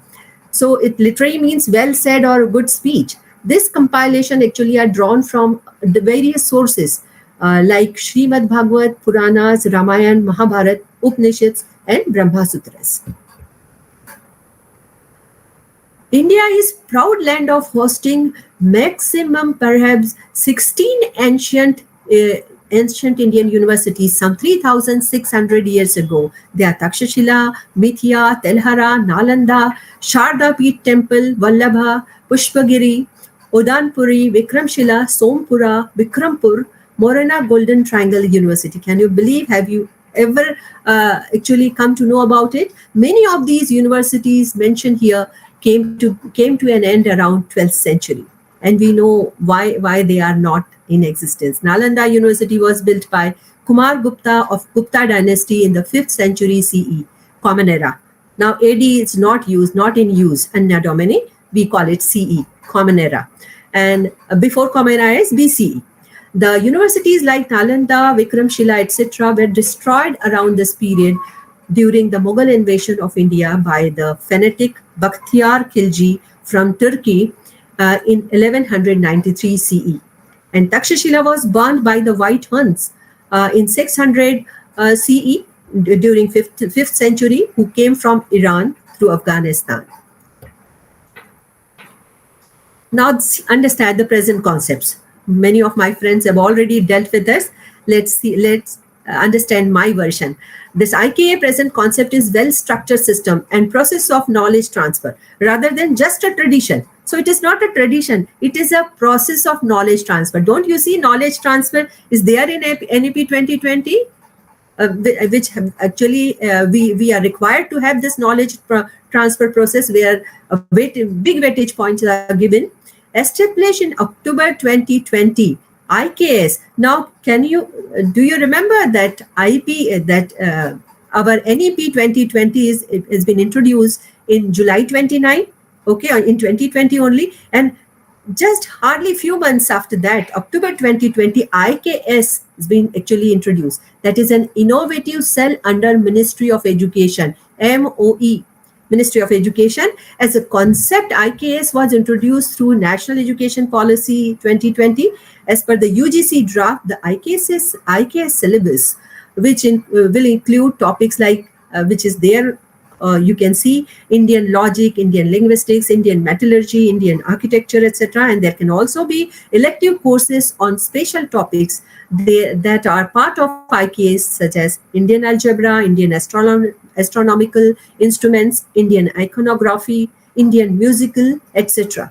And the main objective of IKS is to support and facilitate further research to solve contemporary social issues and to sync the existing IKS courses to digital learning platforms. Students studying IKS can develop analytical skills and learn to approach problems from diverse perspectives, fostering creativity and scholarly agility. All these are requirements of NEP 2020, and definitely the today modern day skills, 21st century skills require this. Studying IKS as a part of modern education can foster interdisciplinary, or you say multidisciplinary research, resulting in a harmonious blend of various knowledge systems. Yes. Yes. The Indian knowledge systems comprise of Jnana, Vigyan and Jivan Darshan. Sir has recently, just in the first session, talked about it, that have evolved out of experience, observation, experimentation, and rigorous analysis. So these four things are there, which actually covers this Jnana, Vigyan and Jivan Darshan.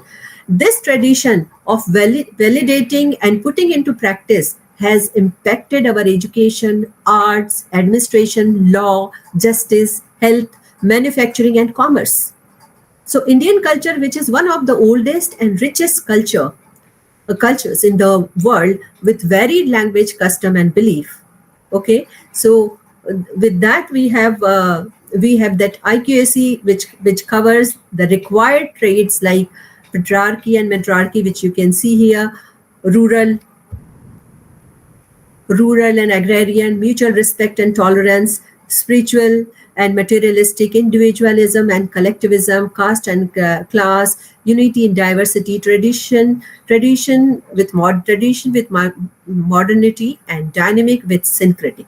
Now, when I talk about syncretic, which is characterized or brought about by a combination of different forms of belief or practice, okay, where there is a combination. Yes, multi or interdisciplinary, what you call.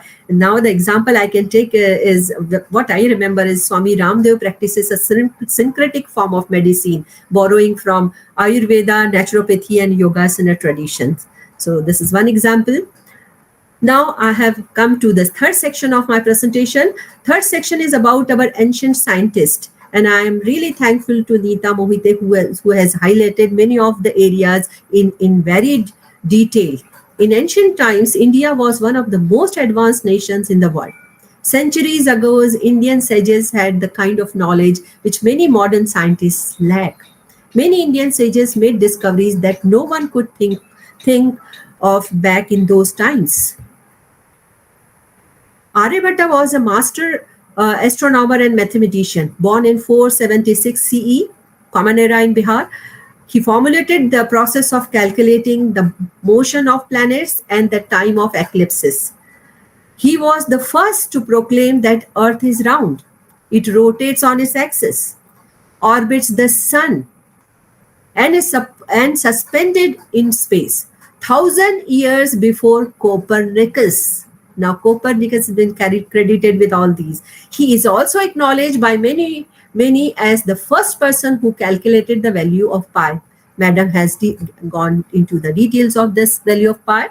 Bhaskaracharya was the first to discover gravity 500 years before Sir Isaac Newton. In the Surya Siddhant, he makes a note of the force of gravity. Objects fall on earth due to a force of attraction by the earth, he said. And therefore, the earth, planets, constellations, moon, the sun, they are held in orbit due to this attraction. Bhaskara accurately calculated the time that earth took to revolve around the sun. That is 365.2588 days. That is a difference of 3 minutes of modern acceptance, that is 365.2563 days. He is also considered to be the pioneer in the field of algebra and many more credits. So you can see that they are multi-talented. They are not one. They are mathematicians, they are astronomers, they are philosophers. Maharshi Bharadwaj was one of the greatest sages whose accomplishments are detailed in the Puranas. Purana is another part of our study. His works includes astonishing and outstanding discoveries in aviation science, space science, and flying machines. He has described 3 categories of flying machines. Can you imagine that? One that flies on Earth from one place to another, one that travels from one planet to another, and the third, and the one that travels from one universe to another. Can you imagine that? So amazing. It is said that his work on the art of flying is unparalleled. And we give credit to Wright brothers for aeroplanes. Patanjali is known to be the embodiment of Ananta, the holy serpent. He is also known as the father of yoga. He has written 195 sutras for practicing different types of yoga in Yoga Sutra. He has also written Mahabhashya. Before him, the yoga tradition has been actually passed down to generations in oral forms. The yoga was being practiced, but he actually made it in a systematic manner. So the credit goes to him. And then I talk about Varamihir. He was an Indian philosopher, astronomer, and mathematician, and is also well known for authoring the Panchasiddhantika, 5 treatises, where he has written, given a compendium of Greek, Egyptian, Roman, and Indian astronomy. In the Gupta age, Varamihir wrote the famous book Brihat Samhita. He invented new methods for calculating the sine and cosine functions that we call cogea functions. He might be called the first environmentalist activist, as he enjoyed authority in geography, botany, animal sciences to the extent of treating diseases of plants and animals. Unbelievable. Acharya Nagarjuna. He was the first chemical and metallurgical engineer who invented many chemical combinations and proposed the theory of Rasavada. He wrote books like Rasaratnakar and Arogya Manjari on chemistry and medicine. And it is believed that he initiated the use of mercury ash as medicine.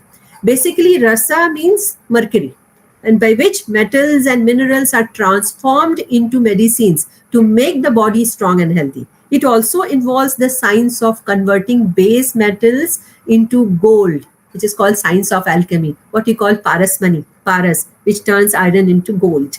So this talent was there, but the credit is nowhere to be found.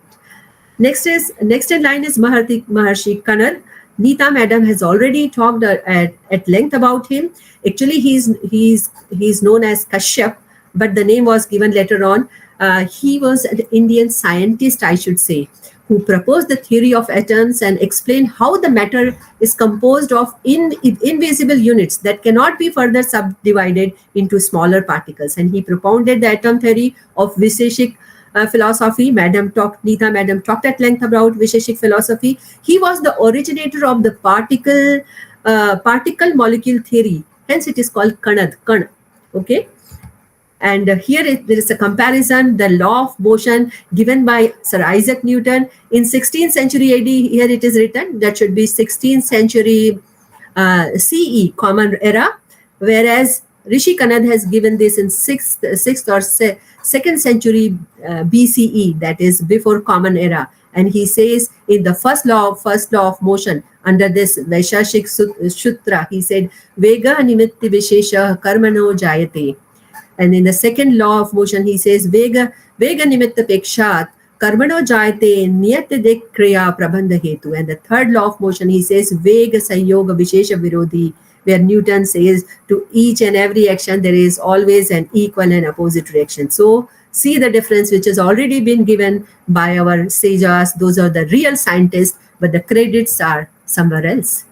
And Madam also talked about Brahmagupta. He was one of the great Indian mathematicians and astronomers who was there in 628 BCE, before Common Era. He is well known for his contribution in the field of mathematics, especially for providing concrete ideas about positive numbers, negative numbers, and zero. He is credited with the zero. So you can see the zero on your screen also. Next in line is Shushruta. There is a big list, but I have taken some out of them. Shushruta was one of the greatest physicians and medical surgeons of ancient India. The golden age of surgery in ancient India largely rests on the inventions of medical and surgical procedure. Not only medical, surgical procedures by Shushruta. And his achievements in the field of medical sciences gave Shushruta the epithet that is the father of Indian surgery and also the father of plastic surgery. So plastic surgery was known to us long back, when the plastic surgery by Westerners were actually not started. So this is the picture, the essence of my this section. The Western world likes to take credit for many technological inventions, but we fail to mention that often many of these discoveries are nothing but reinventions based on the knowledge our ancestors possessed long ago. Now come to the fourth section of it, Indian education system, and we'll go towards Westernization, see how Westernization, I'll be not this here in detail I'll talk about, I'll be a little brief. Lord William Bentinck, he was the first Governor General of India, and between 1834-35, and this person was called the father of modern Western education in India. There are 3 levels of Westernization which happened during his time. The primary level refers to those people who come directly into contact with the British. Second level includes those who were directly benefited by the people who were at the primary level. And tertiary, that is, these are the people who were remotely benefited by the process of Westernization. So that way it was, since we were under their rule and we had to follow what they have decided, what rules they made. Lord Macaulay is next in number. We have already talked at length, a father and founder of the present education system in India. It still persists. We are still dragging on with that. That's why NEP 2020 was really long awaited. Okay, and on 2nd February 1835, Lord Macaulay successfully westernized the education in India. English was made the official language for the government and courts, and was adopted as the official language of instruction, means in school and colleges. And Macaulay wanted the government to spend money only on imparting Western education, and advocated for shutting down of the colleges which are teaching Eastern philosophies and subjects related to it. But there are some, like R.W. Lightbourne, in his write-up in British Views of India, published in the History Today, he paints a different picture. He says the East Indies, actually India was called East Indies. Columbus invented West Indies, and Vasco da Gama invented East Indies. We were called East Indies earlier. Okay, so East Indies, it is also a derogatory term. That's why we are now replacing India with Bharat. East Indies hung before the eyes of 16th century merchants, soldiers, and adventurers as land of riches and rarities, the home of pearls and spices, porcelain and silks, of powerful oriental princes, of strange idolatrous religions and rites, and of elephants and monkeys, and of palm trees and banyan trees.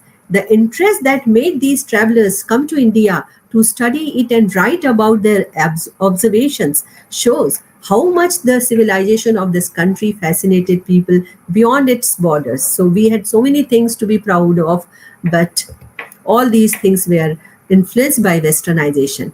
But Albert Einstein sincerely and honestly accepted this supremacy when he said, when I read the Bhagavad Gita, I don't know how many of us have gone through Bhagavad Gita and reflect about how God created this universe. Everything else seems so superfluous. We owe a lot to the Indians, he says, who taught us how to count, without which no worthwhile scientific discovery could have been possible. So this is what he says, that is the reality. And now we'll come to the fifth section, that is westernization and its effect. With the conquest of European power and subsequent British rule in India, which had a profound effect of Western culture on Indian society.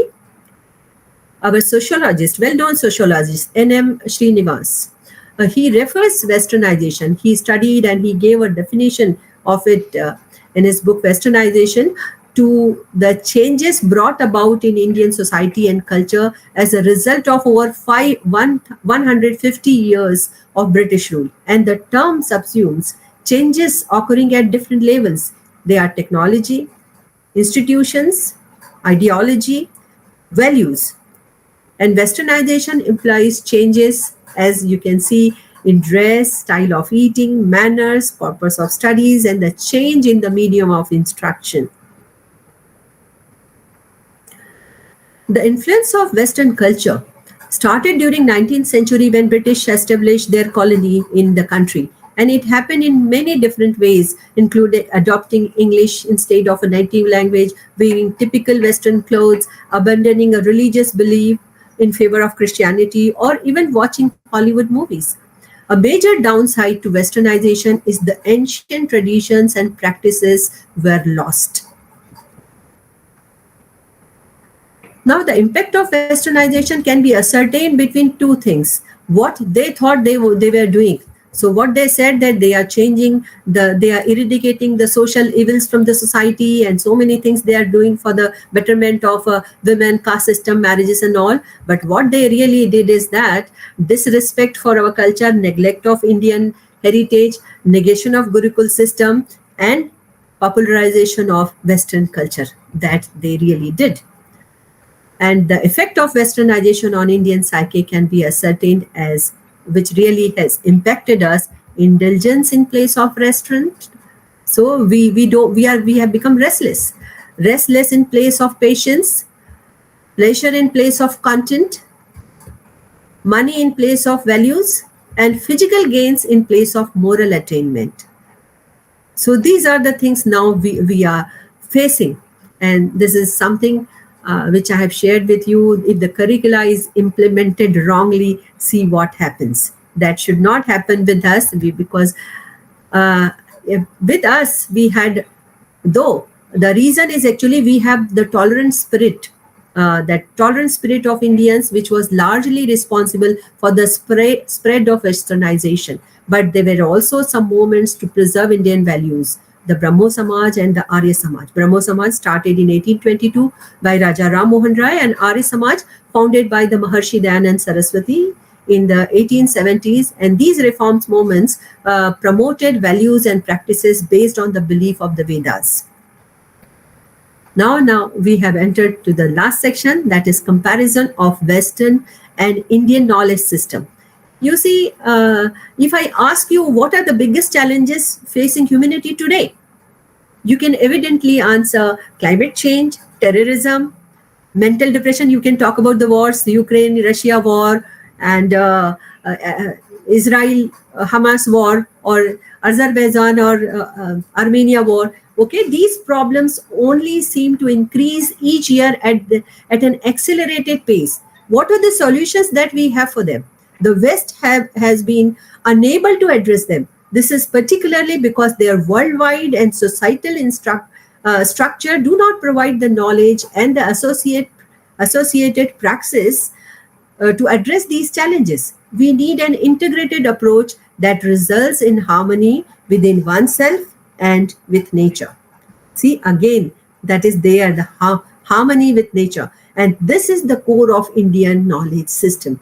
And it connects you with yourself, your community, and the creation. And that in the initial clip, the girl from Nagpur said that was the crux of her speech.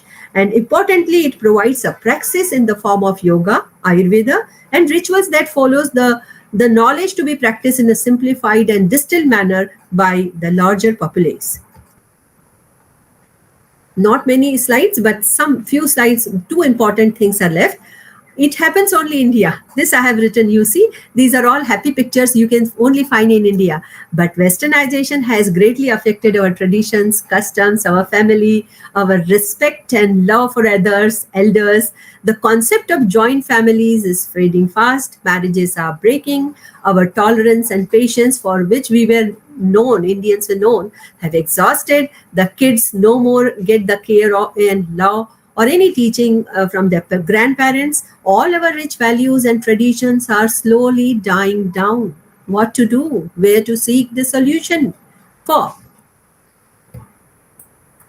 And you see, the tragedy of our time is that we have been disconnected from our knowledge heritage. This requires that we connect or reconnect with the language in which our knowledge lies, that is Sanskrit, or should I call it Sanskritam. We need to create new curricula, textbooks, and content in multimedia that can be taught in education institutes and popularly consumed on digital platforms. It is for the astounding richness of the Sanskrit language. A renowned linguist, Sir William Jones, first translated Kalidas's Shakuntala from the original Sanskrit into English in 1789, and we have many in the line, well-known literators.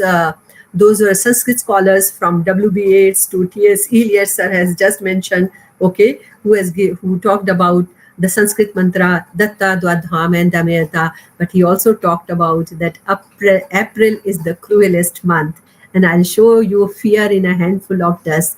So much of, you see, negativity was actually transmitted through this message. But here in this picture, you can see how the Westerners are follow these days culture, and even in Russia, in most of the European countries, Sanskrit shokla, Sanskrit actually are taught. Even Mahabharata, Ramayana, and Bhagavad Gita are taught, and they recite those things happily, and they learn how to do it, and with a pure accent they do it.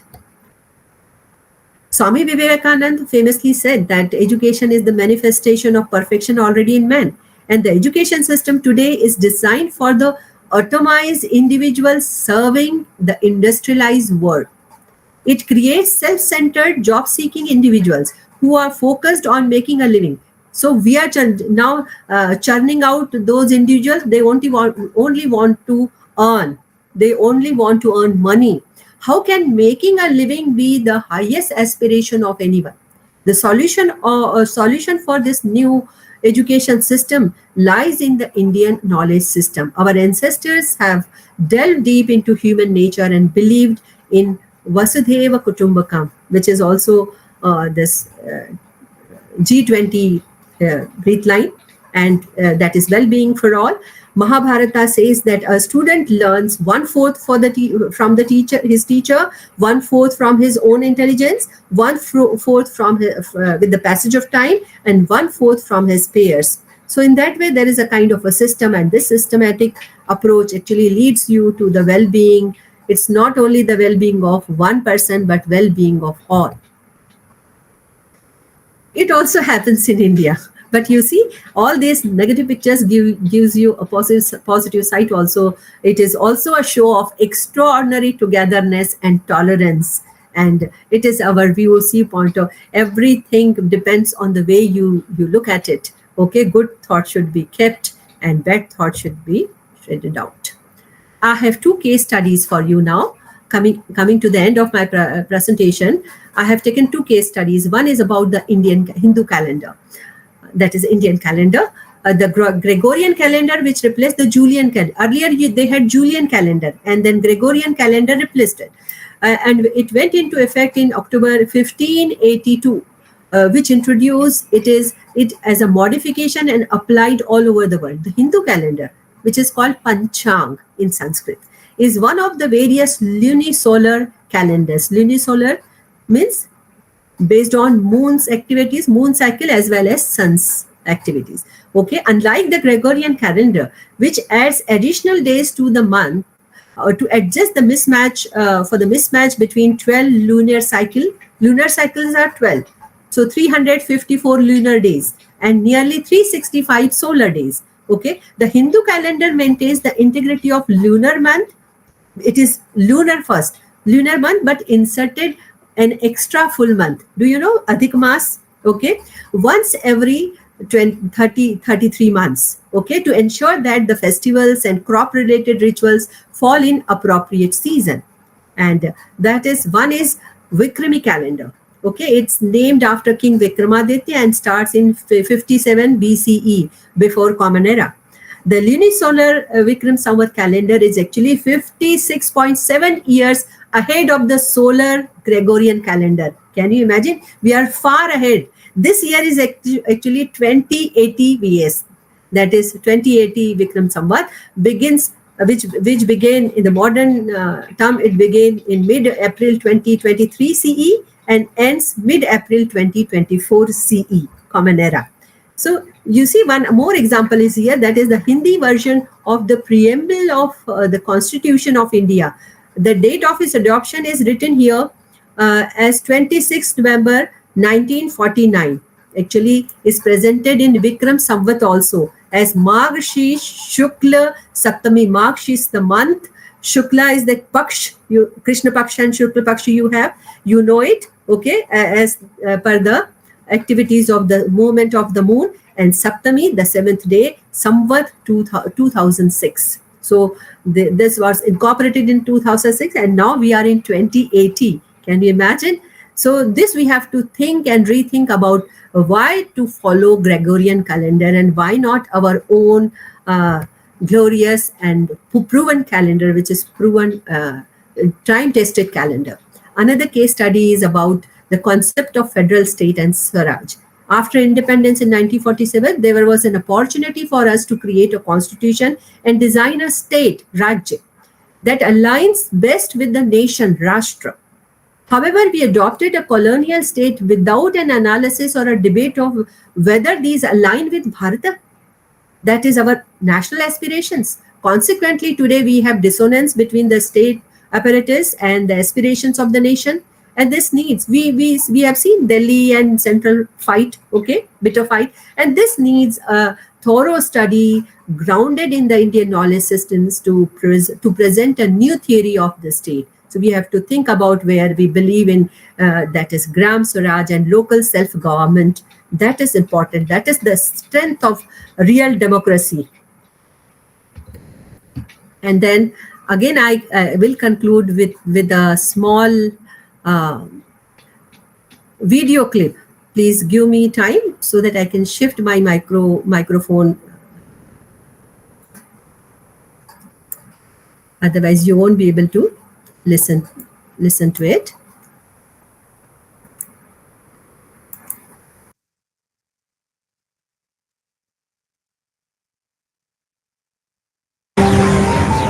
We'll take you out to that gallery where we have an exhibition going on. There are portraits of individuals who can be rightfully and justifiably be called the builders of modern India. We'll ask you to identify them and write down their names on this sheet of paper here.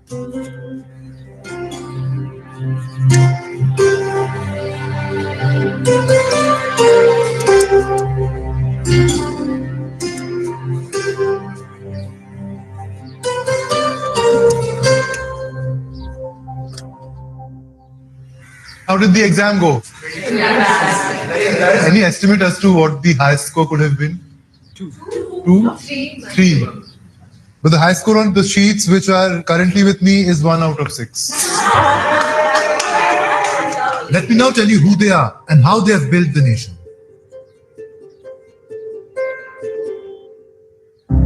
This is the builder of India's nuclear program. Any guesses? This is Dr. Homi Jahangir Bhabha. The builder of India's space program, Vikram Sarabhai. The builder of India's phenomenal hockey triumphs, Dhyan Chand. the builder in so many ways of India's film industry, Shri Dada Saheb Phalke. The builder of India's Green Revolution, Shri M.S. Swaminathan. And the builder of India's statistical institutes, P.C. Mahalanobis. Isn't it surprising that most of them aren't remembered today? I was kind of ashamed of myself, and I was like just waiting to go back and know more about them. I was really like, yeah. After the exam, I was quite disturbed because I couldn't get anyone. Their pictures are missing from the public domain. We do not see their pictures. You know, everyone knows about them, but somewhere their memory is obscured. Let's hand you these lovely little booklets on these builders of modern India who we have just spoken about and whose portraits we have seen.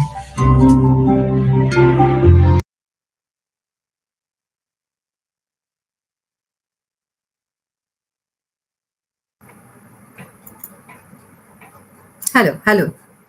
Am I audible now? Yes, ma'am. Yes, I wanted to just show this to you that it is important that we regain the comprehensive knowledge system of our heritage and demonstrate the Indian way of doing things to the world. And therefore, the contribution of these iconic legacies to world heritage, on one hand, need to not only be supported and conserved for future generations, but also systematically researched, improved, and put to new use through our evolving education system. And that we need today. With that, I come to an end with Sir Aurobindo's quote, "True knowledge is not attained by thinking. It is what you are, and it is what you become." Thank you for your patient listening. Yes. Should I stop sharing, madam? Yes, ma'am.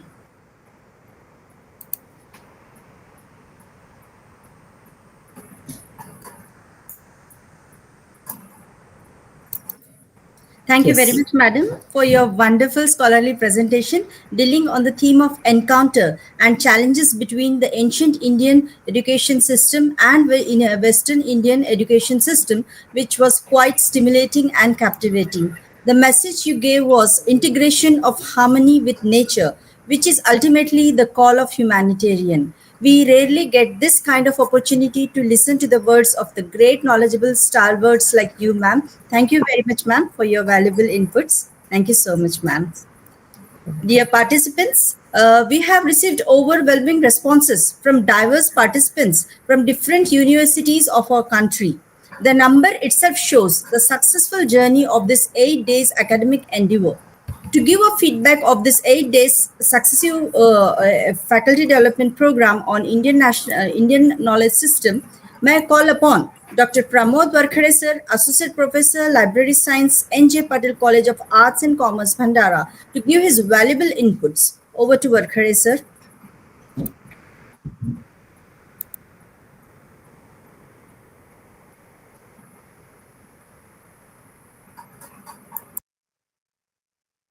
Sir mic सुरू करा. Hello. Yes, sir, you're audible. Thank you, Meenakshi ma'am. Indian knowledge system या प्रकारची workshop आपल्या पाचही कॉलेजच्या माध्यमातून घेण्यात आली आणि या प्रकारची अशी केव्हाच ट्रेडिशनल नॉलेजवर वर्कशॉप झालेली नाही आणि मी पहिल्यांदाच या प्रकारची वर्कशॉप अटेंड करतो आहे आणि या प्रकारचं नॉलेज आम्हाला मिळालेलं आहे आणि ही आज काळाची गरज सुद्धा आहे आणि याच प्रकारच्या अशा अनेक वर्कशॉप व्हाव्यात आणि आजच्या युगातील नवीन लोकांना या ट्रेडिशनल नॉलेजची माहिती व्हावी असं मला वाटतं आणि एकंदरीत या वर्कशॉपमुळे आम्ही बरंच काही शिकलो आणि आपण ही जी वर्कशॉप ऑर्गनाइज केली आहात या वर्कशॉपमधून आम्हाला भरपूर नॉलेज मिळालेलं आहे आणि मला बोलायची संधी दिल्याबद्दल आपण सर्व ऑर्गनायझर्सचे मी अभिनंदन करतो, आभारी आहे आणि असंच फ्युचरमध्ये या प्रकारच्या अजून आपल्याकडून वर्कशॉप व्हाव्यात अशी अपेक्षा करतो. धन्यवाद. Thank you. Thank you very much, sir, for your effective feedback. Your positive response feedback towards this faculty development program would definitely boost our potential to make a remarkable benchmark in the domain of Indian knowledge system. Thank you, sir. Further, I feel highly privileged to call upon Mr. Ratkantiwar sir, Associate Professor, Library Science, Yadarao Posattiwar College of Arts, Science and Commerce, Gondwana University, to deliver his valuable inputs of this faculty development program. Over to Ratkantiwar sir.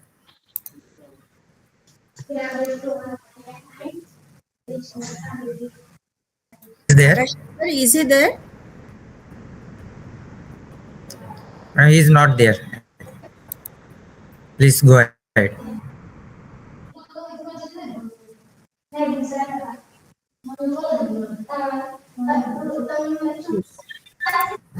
Coming to the last section to propose the vote of thanks, I would like to quote a famous quote of William Faulkner, who quotes, "Gratitude is a heart's memory," unquote. So may I call upon Dr. Usha Sakure madam to propose the formal vote of thanks.